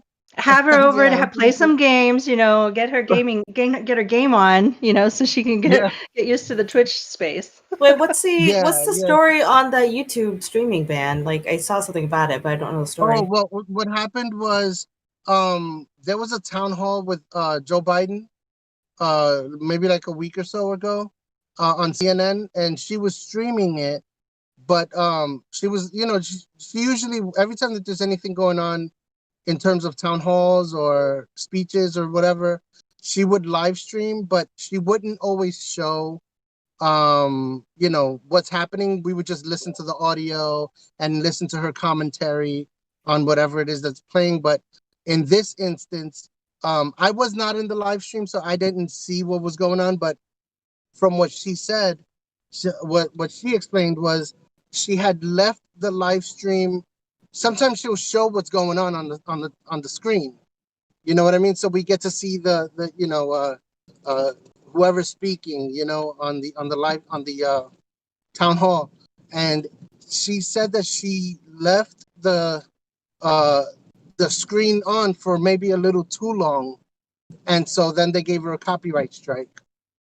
And so, but the copyright strike, what they basically they banned her for 3 months from being able to live stream because of it, which I think is really harsh. And considering, what was it, like 2 days ago, she tweeted about how there's another YouTuber that did the same thing, and they actually reinstated. They removed the ban from him. Yeah, last name Crowder. They removed the ban from him, because he supposedly has this huge audience. I don't know who the guy is, but supposedly he has this huge audience, whatever, and it's not fair. It's like if you're gonna take it away from one person, I think it should be across the board. It's a double standard because YouTube wanted to make more money. Exactly. Continue making more money. Yeah. Well, Correct. I do want to say that Twitch actually did the same thing too, and it was actually to this one. He was actually a big time gamer on Twitch. He was like some people called him like Mr. Twitch or whatever, but his name was like I'm not sure if any of you are familiar with him, but his name was Dr. Disrespect. He was a top gamer, and What a name. like Twitch just removed him for whatever. Well, I mean, I saw his videos, and I mean, like they're pretty funny. It's like he was pretty entertaining. But the Twitch removed him. I mean, and when I saw the video, I'm like, he didn't say anything bad. Like usually he's talking, he's talking trash at like Well, trash. Yeah. well, more or less to like those who create the games. Like I believe he had this one video where he was playing like an update on Fortnite, and he didn't like how the graphics were, and like he just kept losing stuff, and he just went off, which was funny. But then I mean, they didn't give him like a reason or anything. They just removed him, and so now he's back on YouTube, and Oh, wow. he has a big following as well as Crowder, but Twitch, like they gave like a BS excuse or like one of those mediocre apologies, and it's just like that was the end of it. So yeah, don't Yeah. Twitch isn't that better. Yep. Izzy, what's going on, brother? It's good to finally get to talk to you directly. Yeah. we always like chat on the little chats here and there, but it's good to see you, man. Yeah, this, not to change the subject a little bit, but I've noticed that man, and I just saying hi to Izzy kind of blanked my mind on what I wanted to talk about. I'm sorry. It was anyway, if I remember, it was a similar subject, but it was on something else, but if I remember, I'll bring it up. Sorry, guys. That's okay. It happens. This is an informal chat where we are off the cuff and everybody's just having a conversation for the most part. So it happens. Well, we were trying to find out if quiet or weird, and we move on. Yeah, we were trying to find out if Nell had some activities that he needed help with from the Yang Gang, or would like to point us to some things that you would like us to be doing in this coming month. Oh yeah, for sure. Well, I can tell you, Blair Walsingham could really use help in phone banking or text banking. So any initiatives to help in any way, in any capacity, to send Blair some help would be very very helpful. And the reason I say Blair has a really good chance of I'm sorry, there's sirens. Stops. Blair is running in Tennessee. Is Tennessee 1, I believe, or Tennessee 1? Yeah. For the House. She's running in Tennessee. Sorry. Yeah, Blair's running in Tennessee District 1, and she's running against right now she's obviously running against a Republican now, but I don't know much about her opponent other than she is like she has like these she gets donations from like big pharma and stuff like that, from my understanding. But anyway, the point is this: Blair has a really good chance of winning. Her policies are very middle aisle. She's not framing herself as a left candidate or a right candidate. She's really just down the middle. And there are a lot of people, a lot of Republicans that are actually backing her within her state. There's a mayor. There was a guy. I think he was a police chief, and he's a Republican, very well known Republican in her state, and he actually endorsed her. She's getting a lot of endorsements from Republicans, people that really are not really siding with her opponent, who is a Republican. And not only that, Blair's team has a lot of Republicans in it, so it's not like she's, even though she's a Democrat, and she does stand with and sides with Democrats on many issues, she's running in a Republican state, and I think it's good for people in her state to see that she is a person that can reach the other aisle. She can go across the other aisle and work with Republicans. I myself am a Republican that switched to Democrat. I only switched to Democrat to vote for Andrew Yang. That's where I stand.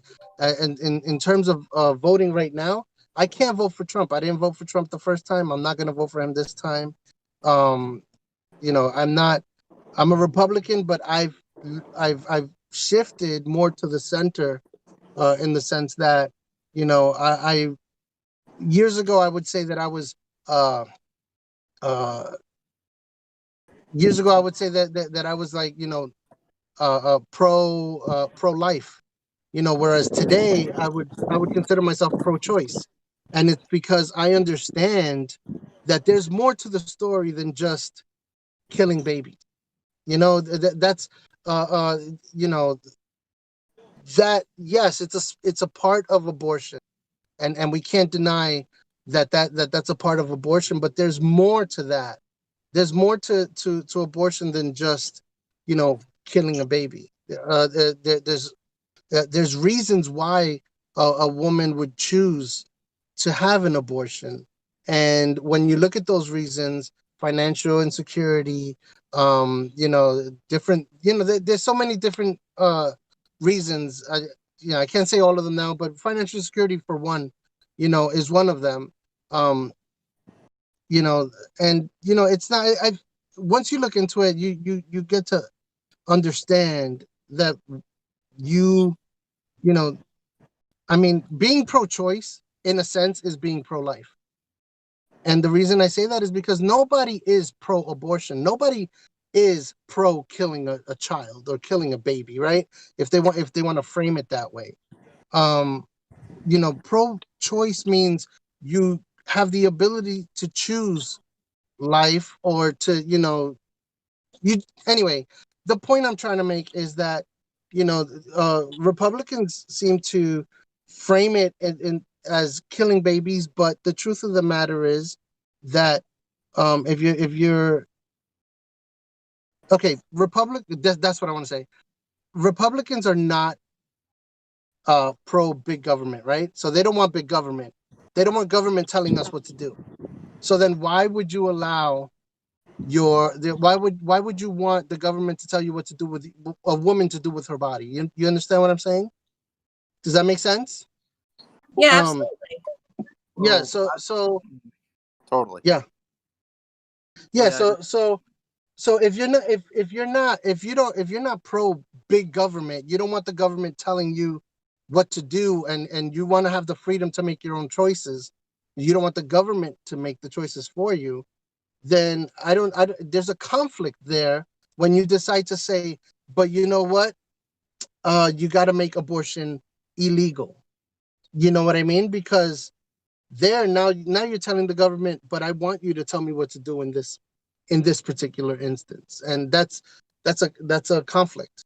You know, Yeah. it's It should contradictory. definitely be a decision between a woman, her doctor, and if they are Correct. involved And enough, her family, significant other. Those are the yeah, only like people who should be involved in that decision. Well, I correct, see it like correct. this. If I see it like this, if you're not willing to, nurture a life and like really take care of it and not like waste or anything, then then you aren't pro-life, and yeah, you should have just aborted that that that individual. But I also say this is like a lot of people are like nowadays aren't really pro-life. I mean, and when they're pro-choice is more, they're more like choosing between which people to help, which ones they think are valuable, and the other ones just get to the back of the line. Like for instance, Faye was asking like, what can the Yang Gang help with, and I mean, there are people like me, Militia, Jacqueline, who have been asking for it for years, like trying, because trying to get out of this toxic environment that we're stuck in, and having everyone turn against us, the one we rely on,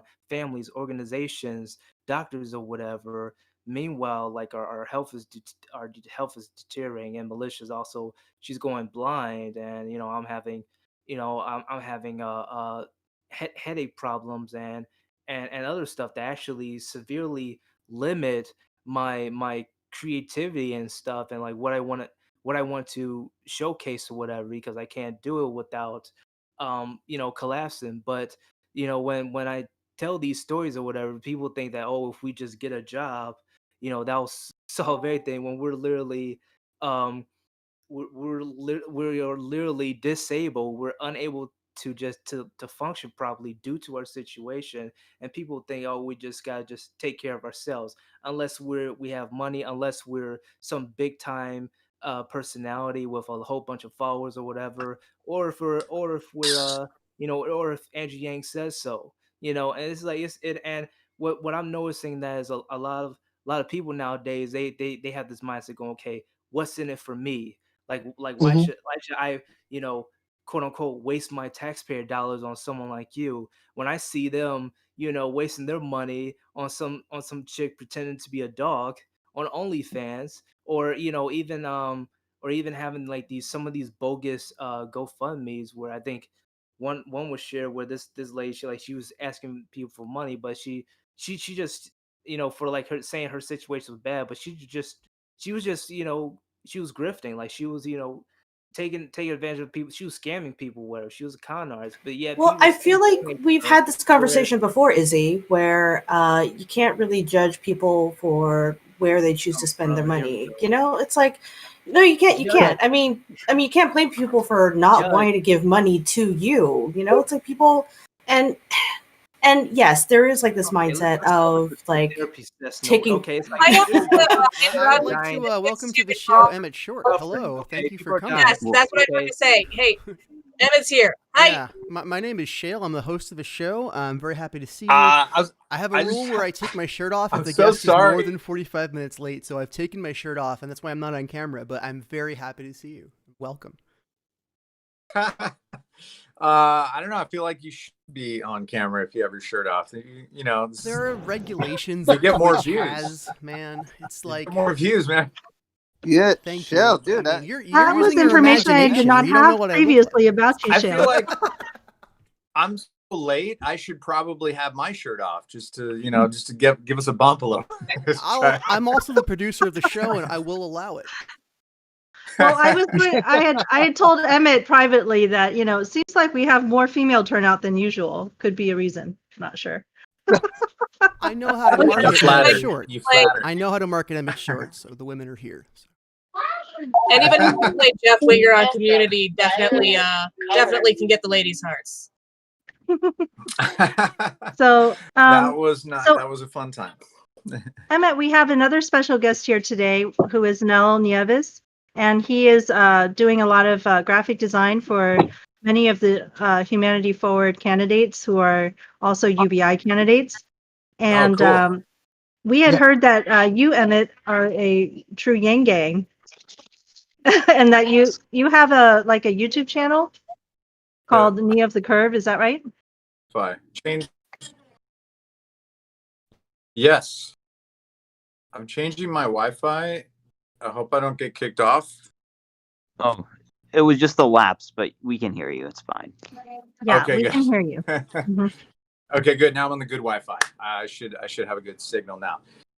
Yeah, it's called Knee the Curve. Yeah, you guys know that. Emmett, you gotta plug your camera. Take out your camera, unplug your camera, plug it back in, because Discord it doesn't see your camera. Yeah, Yeah. it's identifying you as two atoms. Is he? How do I exit? Go to voice settings. I don't know. Just like if you have a USB camera, just unplug it and put it back in. That's what I do. Oh, I'm on my phone because I was so late. I didn't have time to set Oh. anything up. Yeah, settings. There you go. You got it. There we go. Okay, you Okay. got There it. you go. You're back in. All right. I thought I was maybe just like 20 minutes late, and then I realized I was an hour and 20 minutes late. That's okay. We will keep you as long as we can anyway. Or 40 minutes late. Okay. Yeah. Well, you're always welcome back another week. Also, we do Yeah. this every weekend, Fridays, Saturdays, and Sundays, but at different times. So just let us know which day is convenient for you. We'll get you Okay. scheduled in. Yeah. Well, what did I miss? Where are we? What can I add Well, to I it? mean, We you missed are the entire here- plot of Monsters Inc. So Oh, right. there's that. We discussed the Monsters Inc. argument for the universal basic income, and well, where the world is driven by joy rather than fear. It all started when I made a Fake comment joy. about that picture that you had of Bernie Sanders releasing the water that Mad Max was at there. And I just thought that picture was hilarious, and somehow that had to mean the federal jobs guarantee. So Right. so then that launched into this whole idea that like UBI is actually like any kind of job that you want or that you want to create, just unleashed, and you know all the potential and creativity is there, instead of just like something that just happens to be there for you to work at. Yeah. And it'll start with that idea.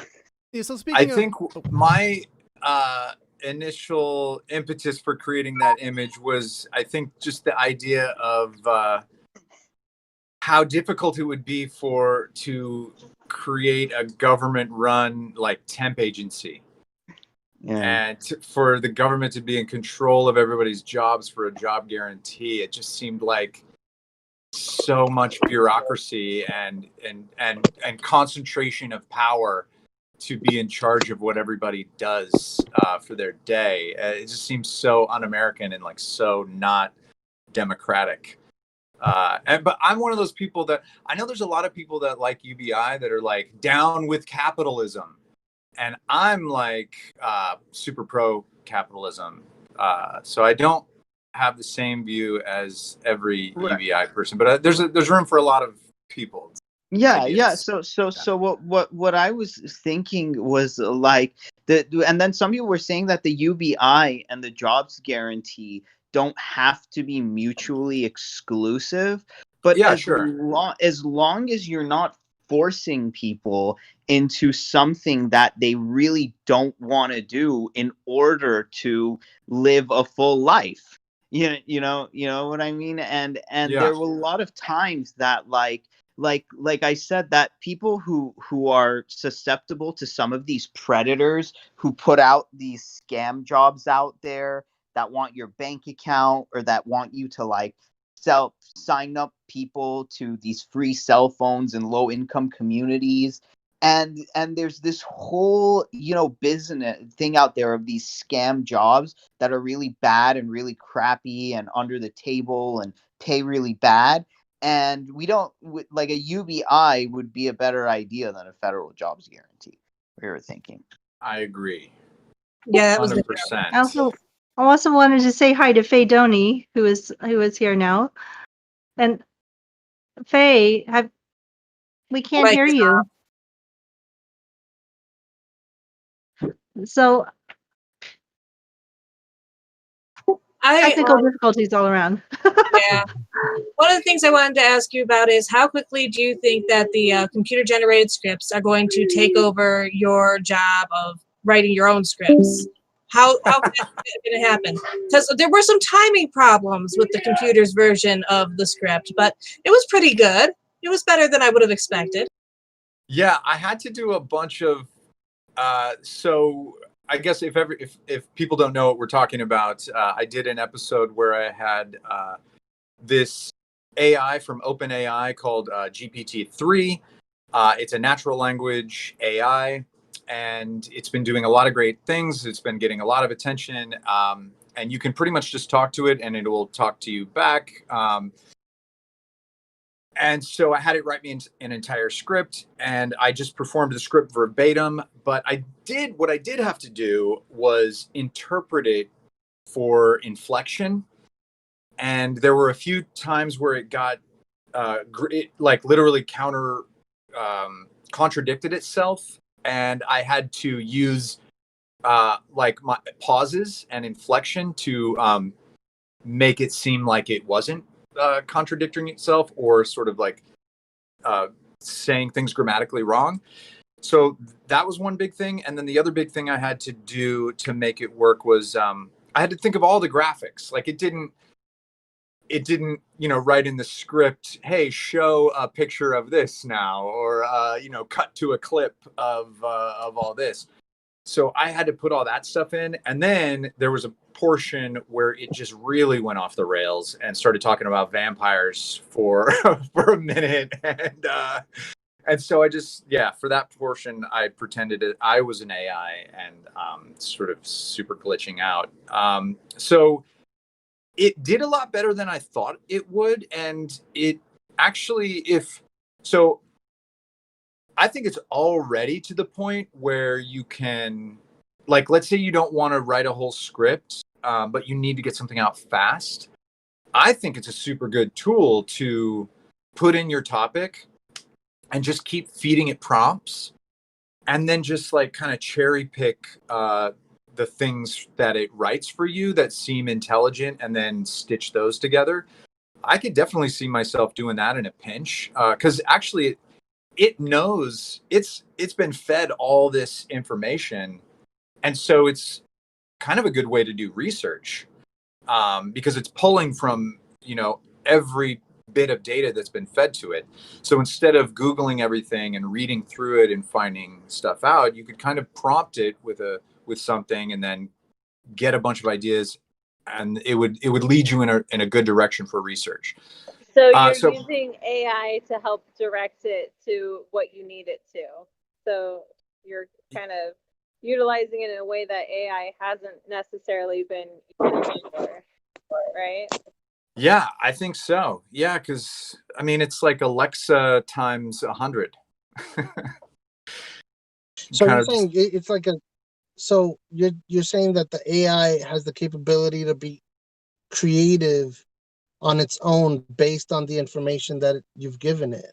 100%. Is that what you're saying? Yes, absolutely. Wow. And then it'll get stuff wrong though. It'll go down one path and then it'll sort of stop. Like, can you give me an example of that? I'm sorry to interrupt, but can you give an example? Because I know you said you use like the word something, but like give me an example. Like if you feed it, if you say, let's say a topic, apple pie, how to cook apple pie, right? So like, sure. What would be an example of that? Well, let me just tell you from my script specifically, like the prompt was artificial superintelligence. And so it starts talking about it, and it says for one thing, it says Hello. A superintelligence has never been created before. Like, and then in the next paragraph, it'll say something like, and superintelligences have happened many times in history. One was with the dinosaurs, and it'll say that it was like the dinosaurs were AIs. And so it'll be like, well, one paragraph is like super creative and insightful, and the next paragraph is just like historically wrong and obviously dumb. Yeah. So you kind of have to cherry pick.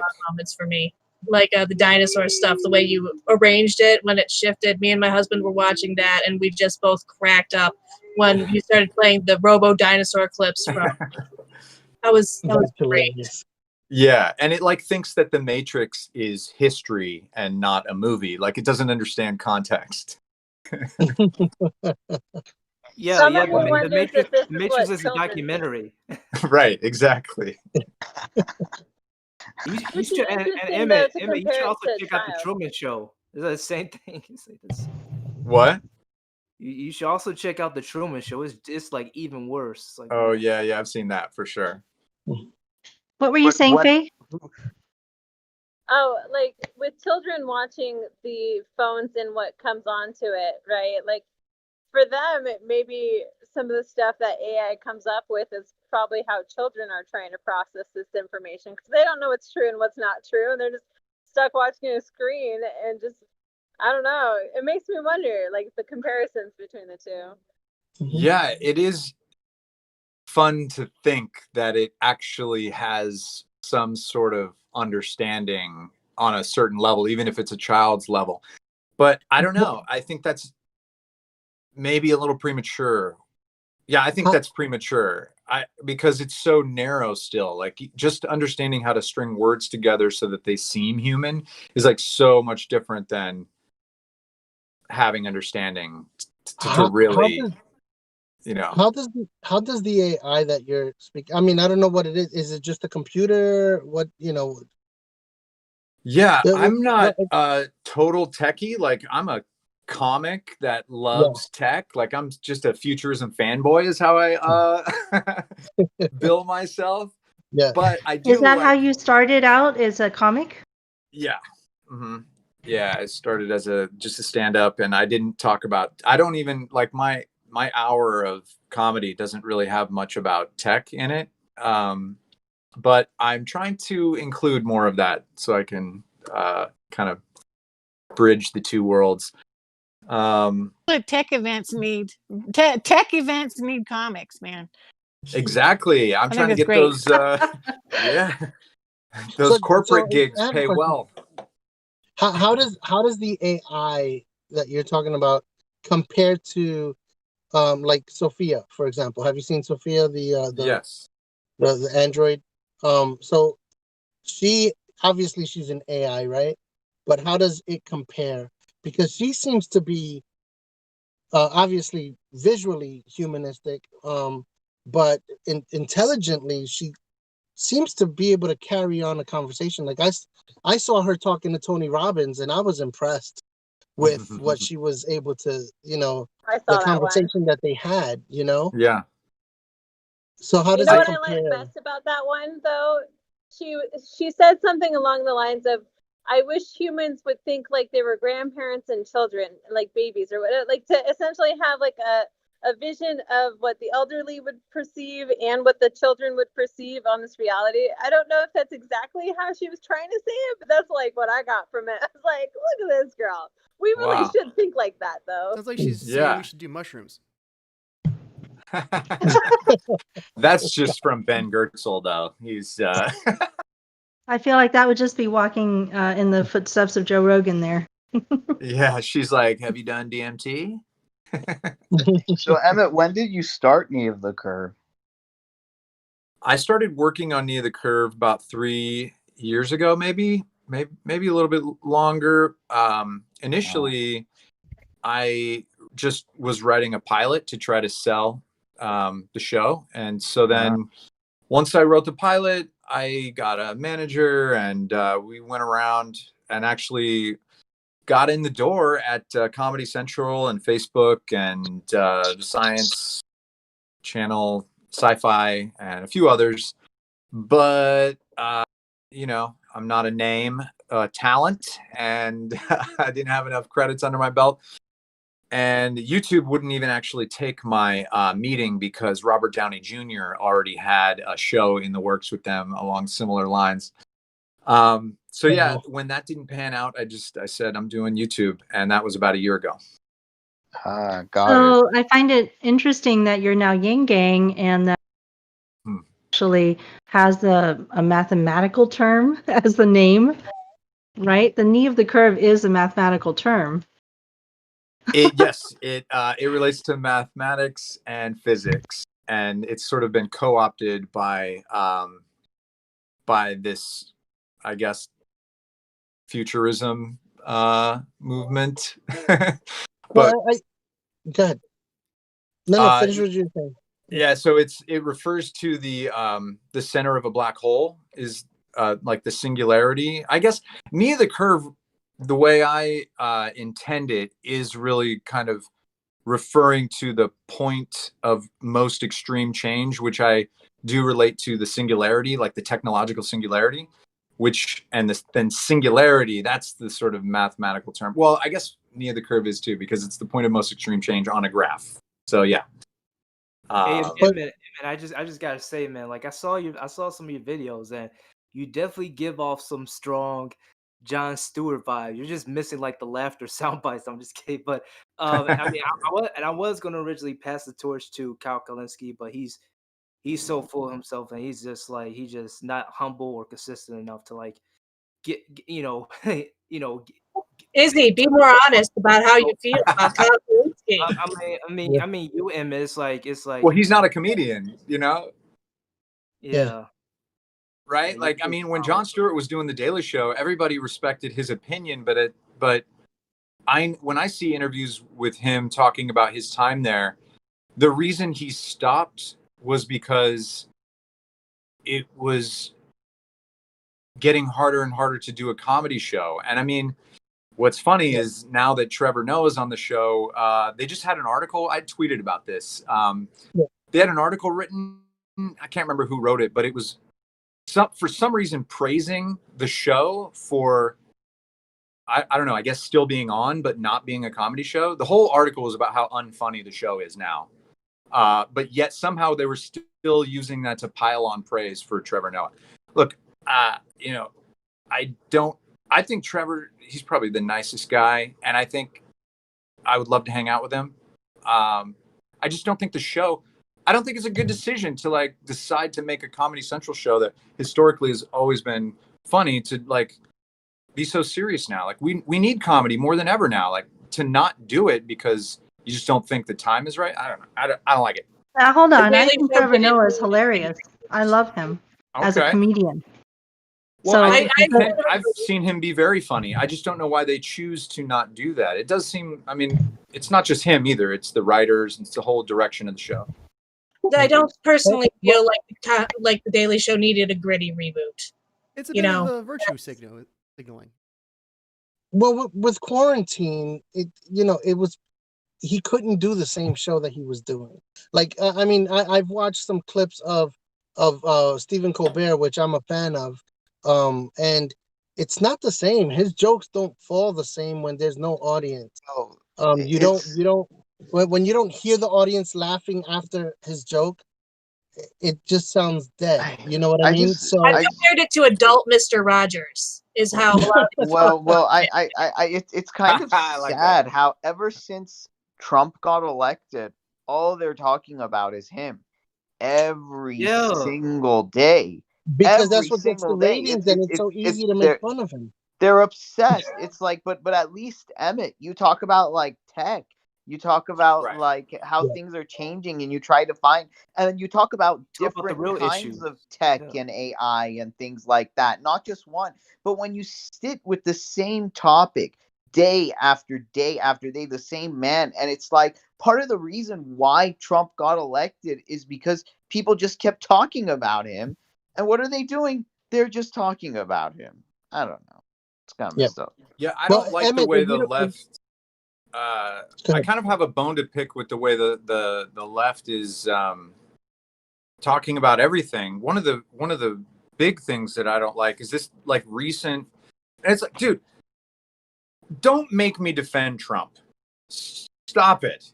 Stop making me defend Trump. Stop being so crazy that it sounds like I'm defending Trump. but like when they asked him, will you have a peaceful transition of power after the election? That question presupposes that he's going to lose. So why would he say yes? Why wouldn't he say, well, I'm not going to lose, so, we won't have to worry about that, which is pretty much what he said. He did not say, even if I lose, I will not have a smooth transition of power. He never said that, but the left tries to make you think that. Bill Maher No, did but his he whole said in of multiple half hour. rallies, he's insinuated that very scenario, though. They are talking about mail-in voter fraud, and they are trying to set that up. So you can make that argument, but I just don't. They're not saying what they're not doing it in the same way. It's more like Bill Maher has been paving the way for Trump to be a dictator more than Trump has. He's been normalizing it in his speech. So kind of like by predicting that he's going to go down these pathways, you carve the pathway for him to go down in the first place. I think so. I think if Maher hadn't been talking about that for the last 4 years, it would be so crazy for people to be even considering that. But he's harping on it every week for 4 years, and now everybody's like, "Oh my God, I guess maybe we're gonna have a dictator." So Bill Maher is or is not funny? I think he's funny. And Really? don't get me started No, on Bill Stephen Maher's not Colbert. funny at all. Oh, Stephen Colbert. The thing is that we've But it's so discovered that young people really like to get their news with a dose of humor, especially Democrats. That seems to be the major divide to me, that Democrats really enjoy their news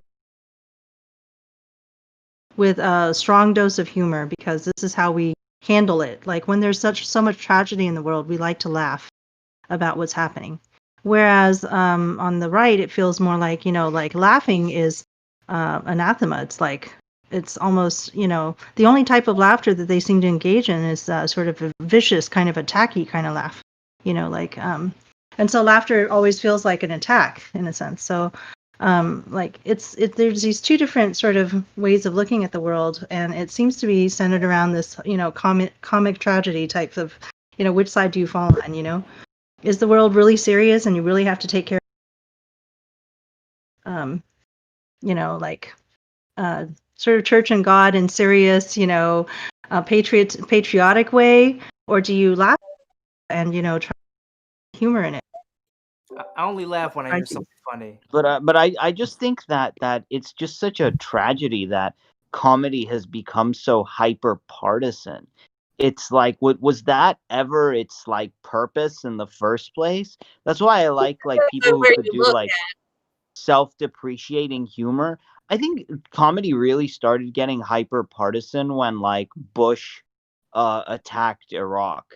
And then like there was this gigantic split between the Democrats and the Republicans, and then it just got crazier and crazier, and it's just like developed into this mutant monstrosity. And I don't know, but then Yang kind of came in, and he was a funny guy, and he used his like funniness for both sides to see eye to eye, and both sides could kind of like agree with his opinions.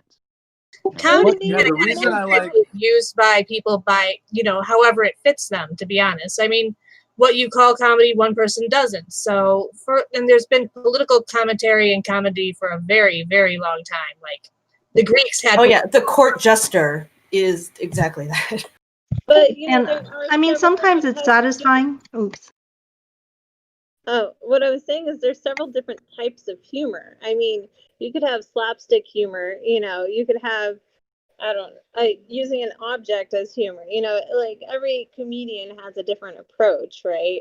And I think part of the thing is we have all these TV channels that are geared towards sending a message using, maybe not the most ideal comedy even for the audience, but like for us, we have jokes that appear in our podcast, right? Yet we're still struggling to find an audience, so it's like we almost have to cater to what kind of things work on people.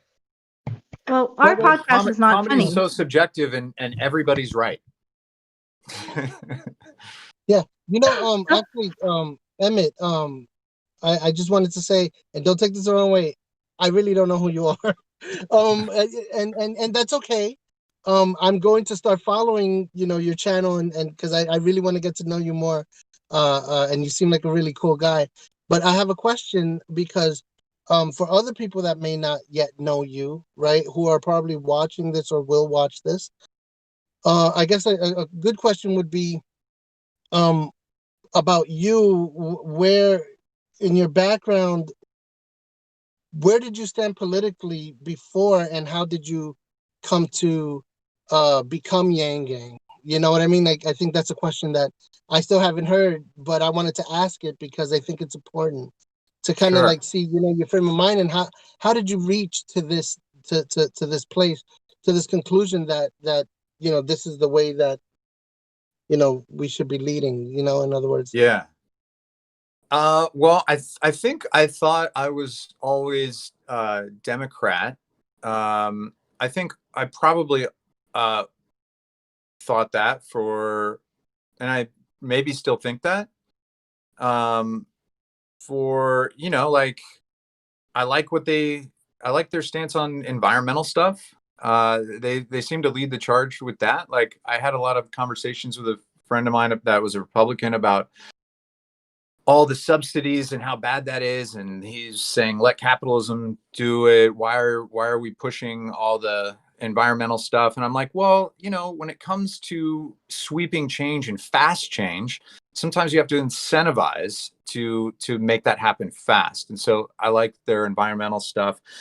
I've been an actor and a comic for my whole youth, and so you're in that lifestyle, you're frequently on unemployment. So I was very familiar with like social programs, and that's a very democratic thing, and I'm still super for them. Like, I think capitalism is great, but it's not good in a vacuum. Like, you need social programs along with it. So that's where I was sort of coming from, and then I've always just been into sci-fi. Like, I've always just been a Trekkie, and I've always been a futurist. Like, I've always tried to prognosticate when they're going to be able to like cure aging, and like my ultimate dream is to be like a space cowboy. So those are just like where my interests are. I'm always watching sci-fi. So when I actually already knew about UBI before I knew about Andrew Yang, because I had heard Elon Musk talk about it. And I think I even heard about it before Elon Musk, because it's just a way to mitigate the crazy job loss from all the automation. And so, but when I saw Yang, not only that was his flagship thing, but every other thing out of his mouth had to do with data, and it had to do with where we're going to be in 10 years. And when I'm talking with all my friends, and when they are actually interested in what I'm interested in, and I tell them, I'm telling them that like 10 years from now is going to be crazy.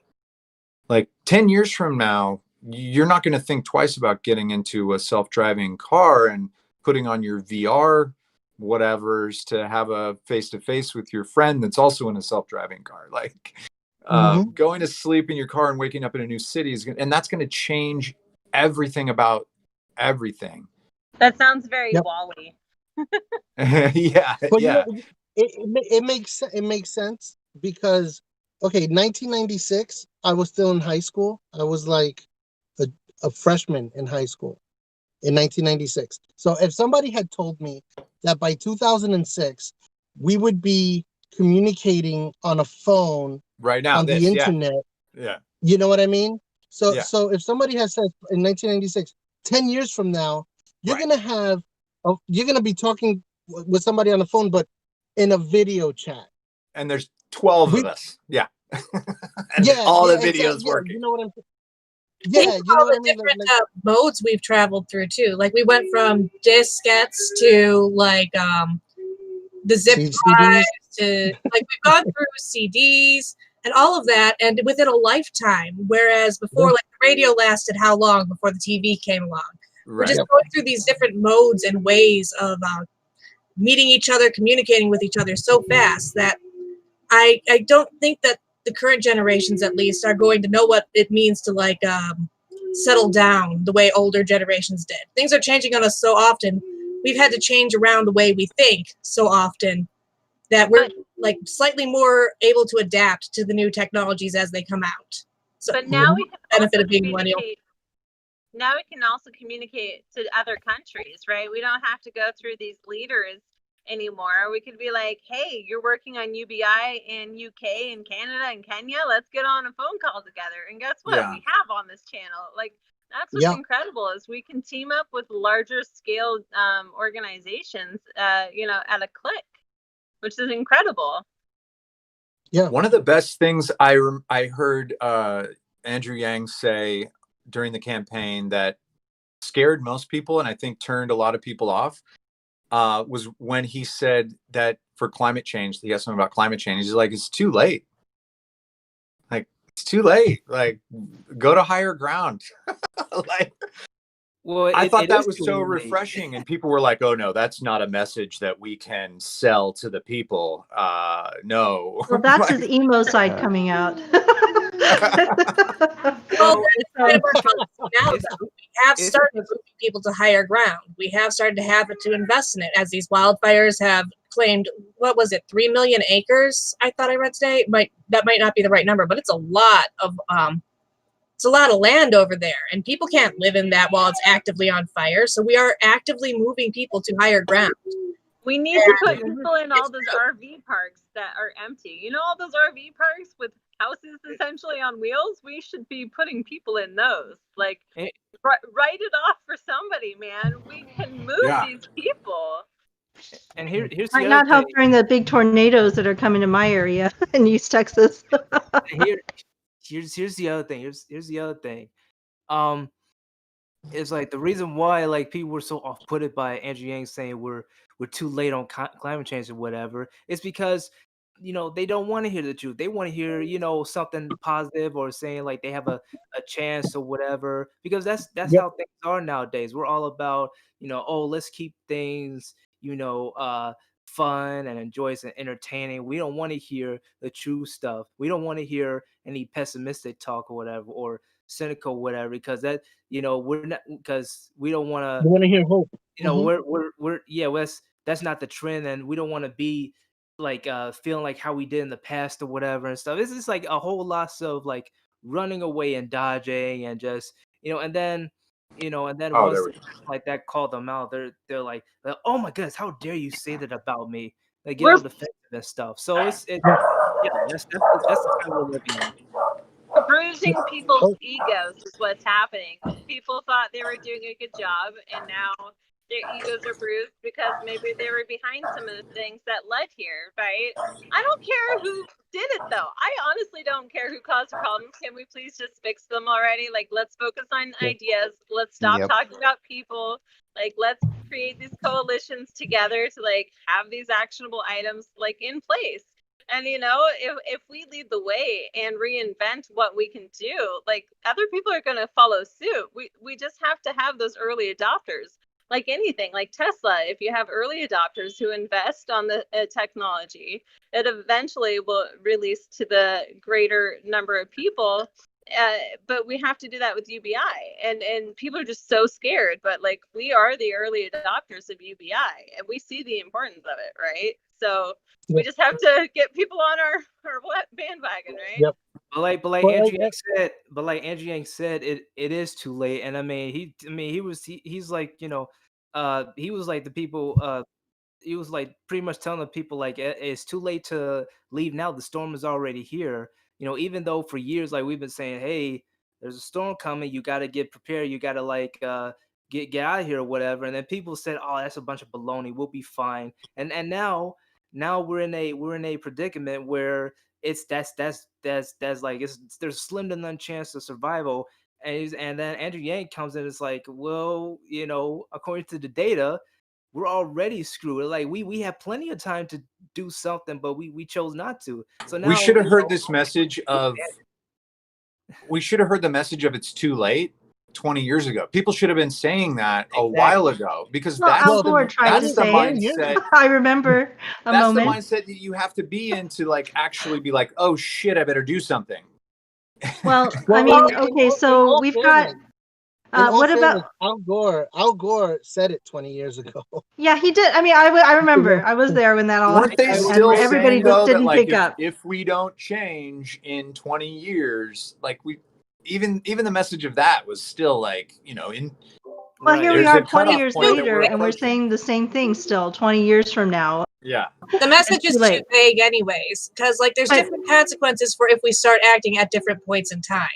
It's too late for, well, not humankind in general, but it's too late for us not to be able to like move to higher ground. We have to start doing that. We have to start doing a different kind of work to try and reverse effects, or it's going to continue to domino to the point where it might already be unsolvable even now, but like the sea levels are So we already started rising. our conversation today by talking about how to get Joe Biden to that we're looking at, because he's been talking more and more with Andrew and trying to invite him in as a advisor and things like that. So what we're really hoping is for Andrew to maybe have his own cabinet position, in a new cabinet position for the Office of Technology, right?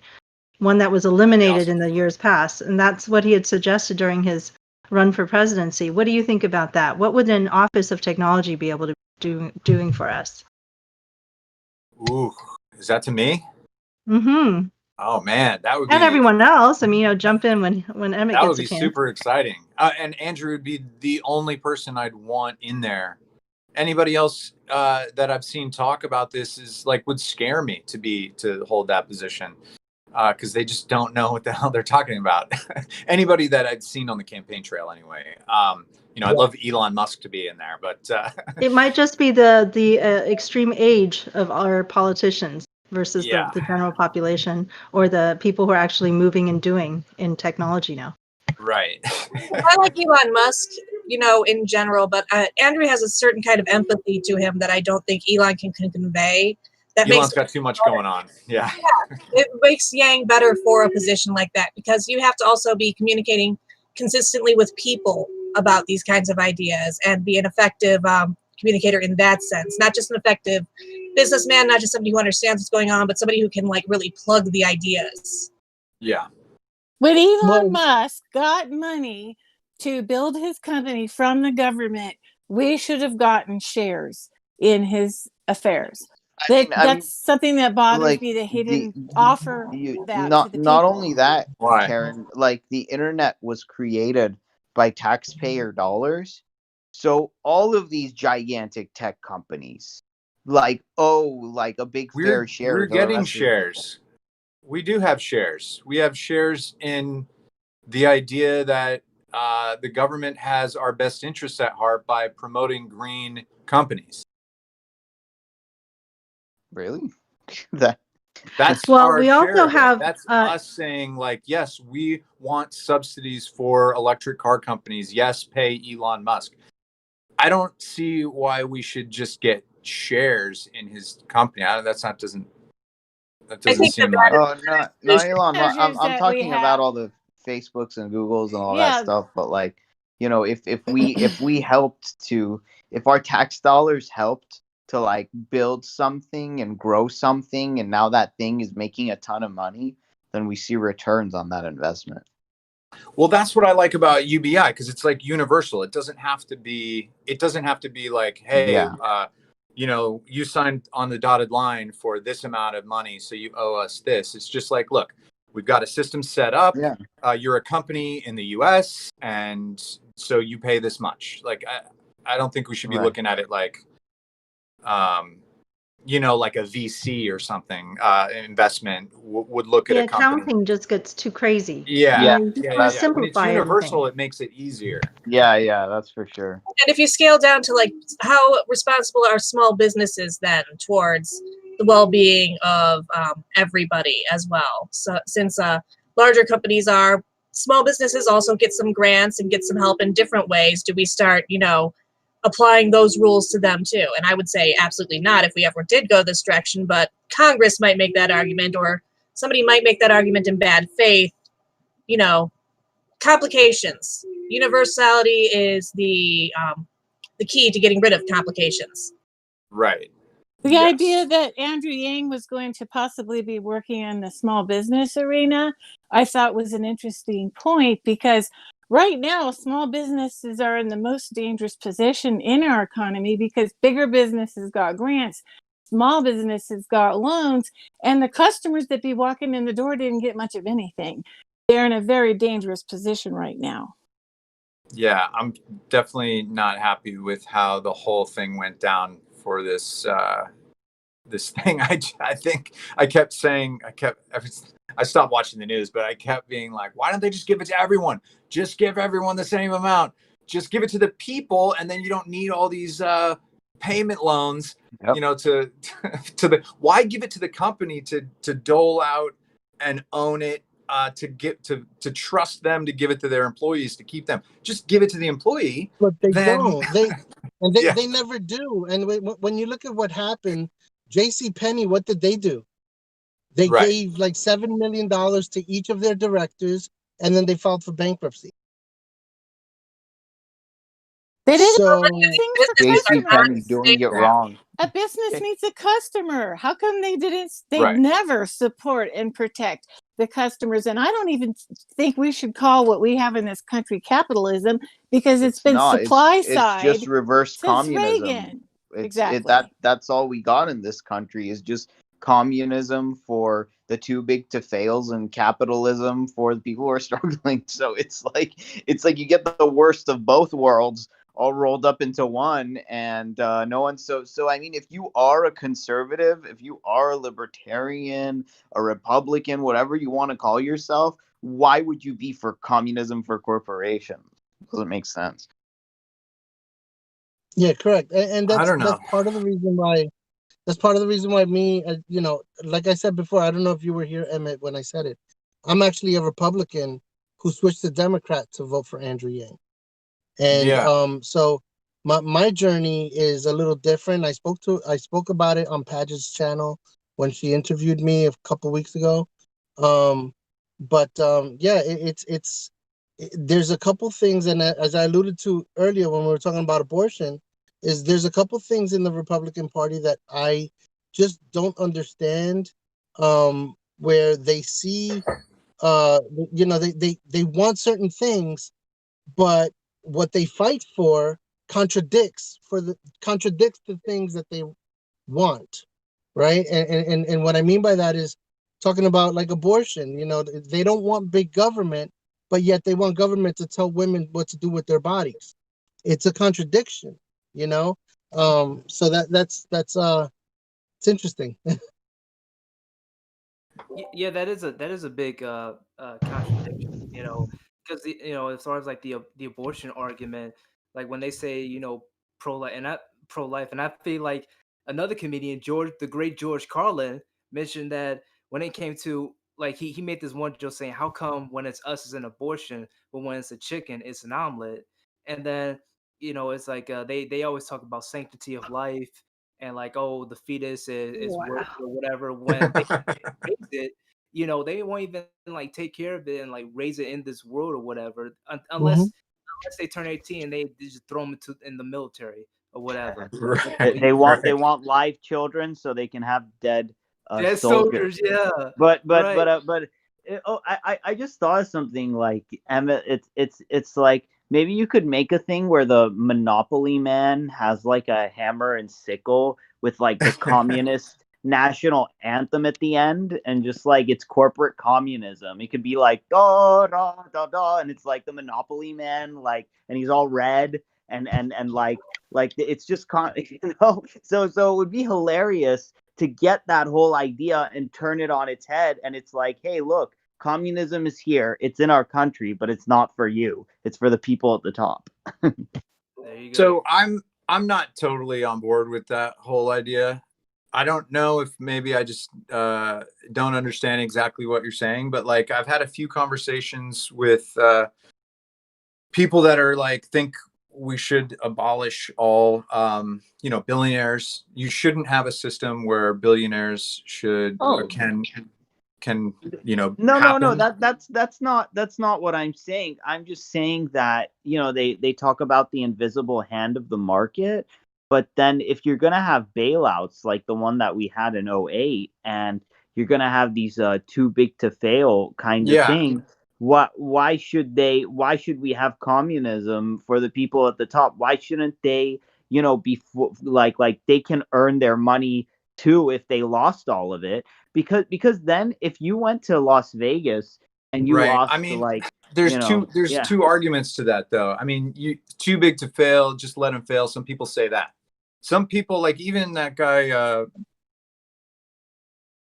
damn it, I can never remember his name. It's like Palahathi the top of or something. He's on all the talking head shows for like econ. He says, let them fail. But if you do, how much turmoil is that going to cause? So I don't know if I'm totally, fully yeah. 100% against bailouts. But it has to be Like how reasonable. But it has to be reasonable and with strings attached. Because Yeah, if they do the bailouts and they buy their own stock and they fire all of these employees that they have, they're all looking out for themselves. right. Well, Like the JC Penney thing that you talked about, like that's right, totally shady. There should be repercussions for stuff like that. Like right, completely gaming the system when it's obvious. Like we don't let it happen with monopolies. Like why are we letting it happen with yeah. some of these things like I that? mean, Like there's so many Hold strings on. attached to food stamps and all the unemployment, but yeah. right. Yeah. Well, they 100%. gave all that money to corporations, and it was non-means test. You know what I mean? Like the money they gave us for stimulus was all means tested, but for the corporations, there was no means testing whatsoever. It was across the board. And You get the money, do whatever the hell you want with it. Yeah. but this is the So problem with giving the money to the corporations, is that when you give the money to the corporations, they do what with it? They buy more stock, they buy materials, things, they pay for their rent or things like that.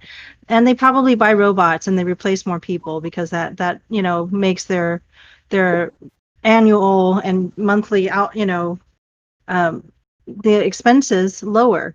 And but do they actually match up products with people? They don't, because they still can't move the product.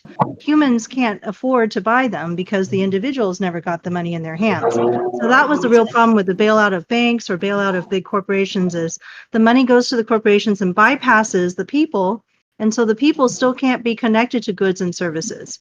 The farmer just lets his fields, just all this stuff just rot because still nobody can afford to buy the stuff, or truckers aren't moving the goods or whatever. So you have to issue the money at the very basic unit, is giving it to all the individuals in our country. That's what the universal and basic income is about, is reining the money back to every person where they are so they can actually meet their needs with that money. And then the corporations still get paid, right? in an Yeah. I mean, ideal you circumstance, keep your house and they get paid. a circulatory system that, pardon me, that provides a little bit of blood to everything. You can't be like, well, we should cut off the blood to the hand so that way the feet can get more either. You have to Right. Yeah. make sure I every think it's function is both. functioning Yeah.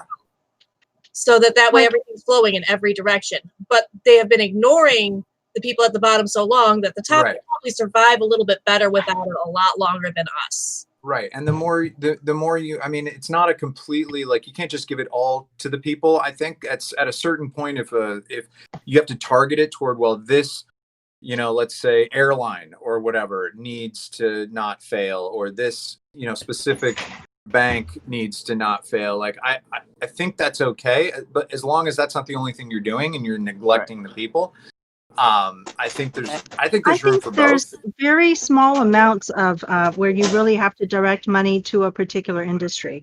The reason people don't want to take airplane flights right now, obvious, right? Even in Sweden, where they don't have severe lockdowns and things like that, where everything's kind of voluntary, you can do it or not do it, it's just kind of suggested. Most people are still wanting to keep themselves safe. They don't want to do extra travel if they don't have to. They don't want to really eat out or do things where they have to get into contact with other people, because most people do understand science. And so they Right. want to protect themselves. And So I can and not, see like maybe propping up an industry that is going to temporarily be a little bit different. But I can't see, in general, you know, if you don't give the money to the people first and then let that be spent the way that humans are going to want to spend it, it's not going to, it's never going to help people. We have one of those J.C. Penney's that's dying in our town, and it's been reinstated. It's not well, dying anymore. But here's is anybody here's going to go shop there now just because Right, it's right. not Yeah, going for that away? kind of thing, I am like, I don't get it. let it fail. People want to use Amazon. Like, that's here fine. here's the thing though, and if you are giving them, you know, this money, all the people at the top have to be replaced. That's what Iceland and what is it, some of these Scandinavian countries did, and rightfully so. Why would you keep the people that are causing the problems and giving them money? It's like, look, like, we're going to give you this money, but all of your management and all of these guys at the top who like made these bad decisions, we have to see new ones. And if they made those decisions with like, and they knew the repercussions and this shit was going to hit the fan, even jail them, geesh, and put new ones in there. What I would like to see done is them investing this money into some journalism to figure out what the actual problems are. We need more investigative reporting from the ground level. And, you know, if you can't afford your basic needs, you know, you're not going to go spend some extra time to figure out what the actual problems are in your city. Maybe you need to test the water because it's polluted because of the factory down the street, right? But if you're just trying to figure out how to put food in your stomach, you might not test that, and then now you're taking pills from pharma to deal with these side effects, right? And so now you're getting stuck paying all these extra costs because you're not finding the source of the problem. But you know, right now with journalism, there's not a lot of dependable journalism out there. You know, and the people that I see doing the best work are getting paid the least, you know, and I think there needs to be a shift in that so that we can have like, I think that's the first way to solve any problem, is find the source of it, right? What's the glitch in the machine? What are the bugs? And sometimes it's not a bug. You think it's a bug, but the system is so corrupt that the bug is a feature, and there are people in the system defending these features that they just say that are bugs. And we need to look into that. We need to have like a whole investigation. Yeah, Well, my take on media is I think I'm just trying to do news that like is the most important. And I know that like I just put out a video today on DNA data storage, and that's probably not, you know, forefront of people's minds, but the kind of news that I think is going to all of a sudden be super important and change everything is not the, you know, the policy stuff that everybody's saying the same things and going circles around. Like, I really want to get people educated on how crazy the changes are that are going to come, and maybe that will be a roundabout way to get them thinking about how policy needs to change, because people are thinking about policy with a lot of these old paradigms that you know, in 10 years are not going to be right. So kind of you want to see those ideas pushed to the forefront so that way policy can be evolved around what's going to happen, not what's happening right now. Yeah. It's like what they tell anti-aircraft gunners: don't shoot where that plane is. Right. Shoot it where it's going to be. Where it's gonna be. Because by the time you fire it at that thing, it's already at that next place. But then you know, there's that intersection point that you allow for how much is the delay going to be, and let's calculate for that. Right. So Emmett, it says that you're also a digital artist. What types of digital art do you is in your wheelhouse? I think he Emmett, froze. yeah, Emmett looks frozen to me. Uh-oh. Because I was thinking that that might be an intersection with Nell. So, Yeah, that sounds right. Actually, right? it would be. Maybe we're Yeah, seeing like a piece of his digital art right now. It's very lifelike. I'm having It's very New York lifelike. pizza, guys. Or maybe he's just not a fan of the question. Can you guys hear I was me? actually Like, are you kidding me? going I'm to saying, teach everyone go how to ahead. put your credits in. This might be a good time to do that. And also to close out our discussion today, since Emmett is frozen also. If you go into the live stream chat, you're welcome to put in, what you do is you push exclamation mark, and then you type credit. And then you go ahead and put your name and, if there's something that you would like, someplace that you would like people to come and find you and after the show, if they want to talk to you, you could put your Twitter handle, you could put, your Instagram or whatever it is that you do them, that you would like to people to connect to, YouTube channel, whatever it is. And that will go into our credits when we finish up the show for YouTube. And also, yeah. So let's see if anybody, I did that earlier today. So Mia and Ariel are going to give you an example in case you want to see how to do that. And then we can just go ahead and close out by giving our Twitter handles orally so that our listeners can also be able to find us. I would like to do that now. My battery on my phone is dying. My phone is getting overheated again. Yeah, So, let's have Faye. Let's start with Faye Doney. my name is Faye Doney, and my Twitter handle is Tisdoney, TISDONEY. And I'm working on a documentary. If anybody has anything they want to help contribute, I'm looking for some interview people. I got to figure out how to pull that off during the pandemic, but we'll figure it out. But yeah, so come message me if you have anything.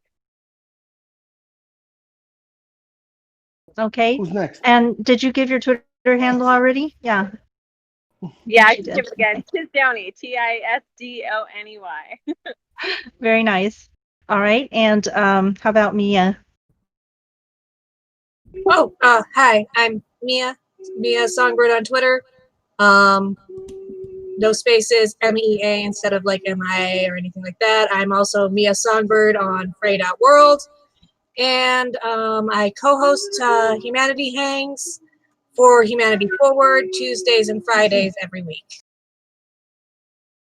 Very good. How about Can you guys Izzy? hear me now? Yeah, we can hear you again. Oh, I'm back. My We don't phone have your died. video Now on, but I'm just only audio on my. that's fine. It works great. We started out as being a purely audio podcast, but now we've kind of moved into live stream space. Yeah, welcome back, Emmett. We missed you. Thanks. We were asking you one last question, Emmett, about what you do as a digital artist. Well, right now I'm doing YouTube full time. I'm actually sort of using this stimulus and unemployment. I was a creative director for Facebook ads, so all those targeted ads you used to get, that a lot of them were probably coming from me. Wow. Yeah. So that's an area in which you might be overlapping with Nell in terms of skills, because Nell does a lot of graphic art for various candidates, for the UBI candidates. So yeah, so now it's just the YouTube channel. We'll see what happens in another 6 months if I have to start freelancing or get another job. Hopefully, fingers crossed, this channel will start paying bills by then. It's about halfway there. very nice. And I was teaching everyone how to do their credits on the live stream chat. If you hit that button, you'll see how you put the exclamation mark credit, and then go ahead and put anything you'd like to appear on our channel as a place that people can, find you again. Okay.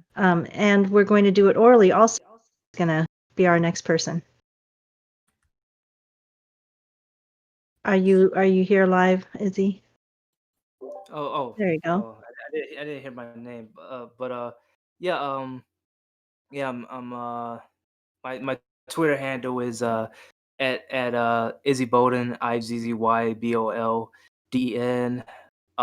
It's also the same handle I got for Instagram. I'm also a content creator on YouTube. Can't really do it full time due to health problems, and it's my channel is like called Izzyland YT, and I also have a podcast set up, and like Emmett, like I mean, I would love to have you on. It's like I feel like yeah, this we can have like a definitely a great discussion. Maybe go into detail about you know you know what we've talked about today, or any other stuff. I mean, so but yeah, like on my podcast, I actually just got down to speak with grassroots yanggang, Russ and Elaza, and we had a pretty great discussion about the state of the yang gang and corruption and various other stuff. So definitely be on the lookout for that. On the podcast, it's called Easyland Uncut, and it's unscripted, uncensored, unfiltered.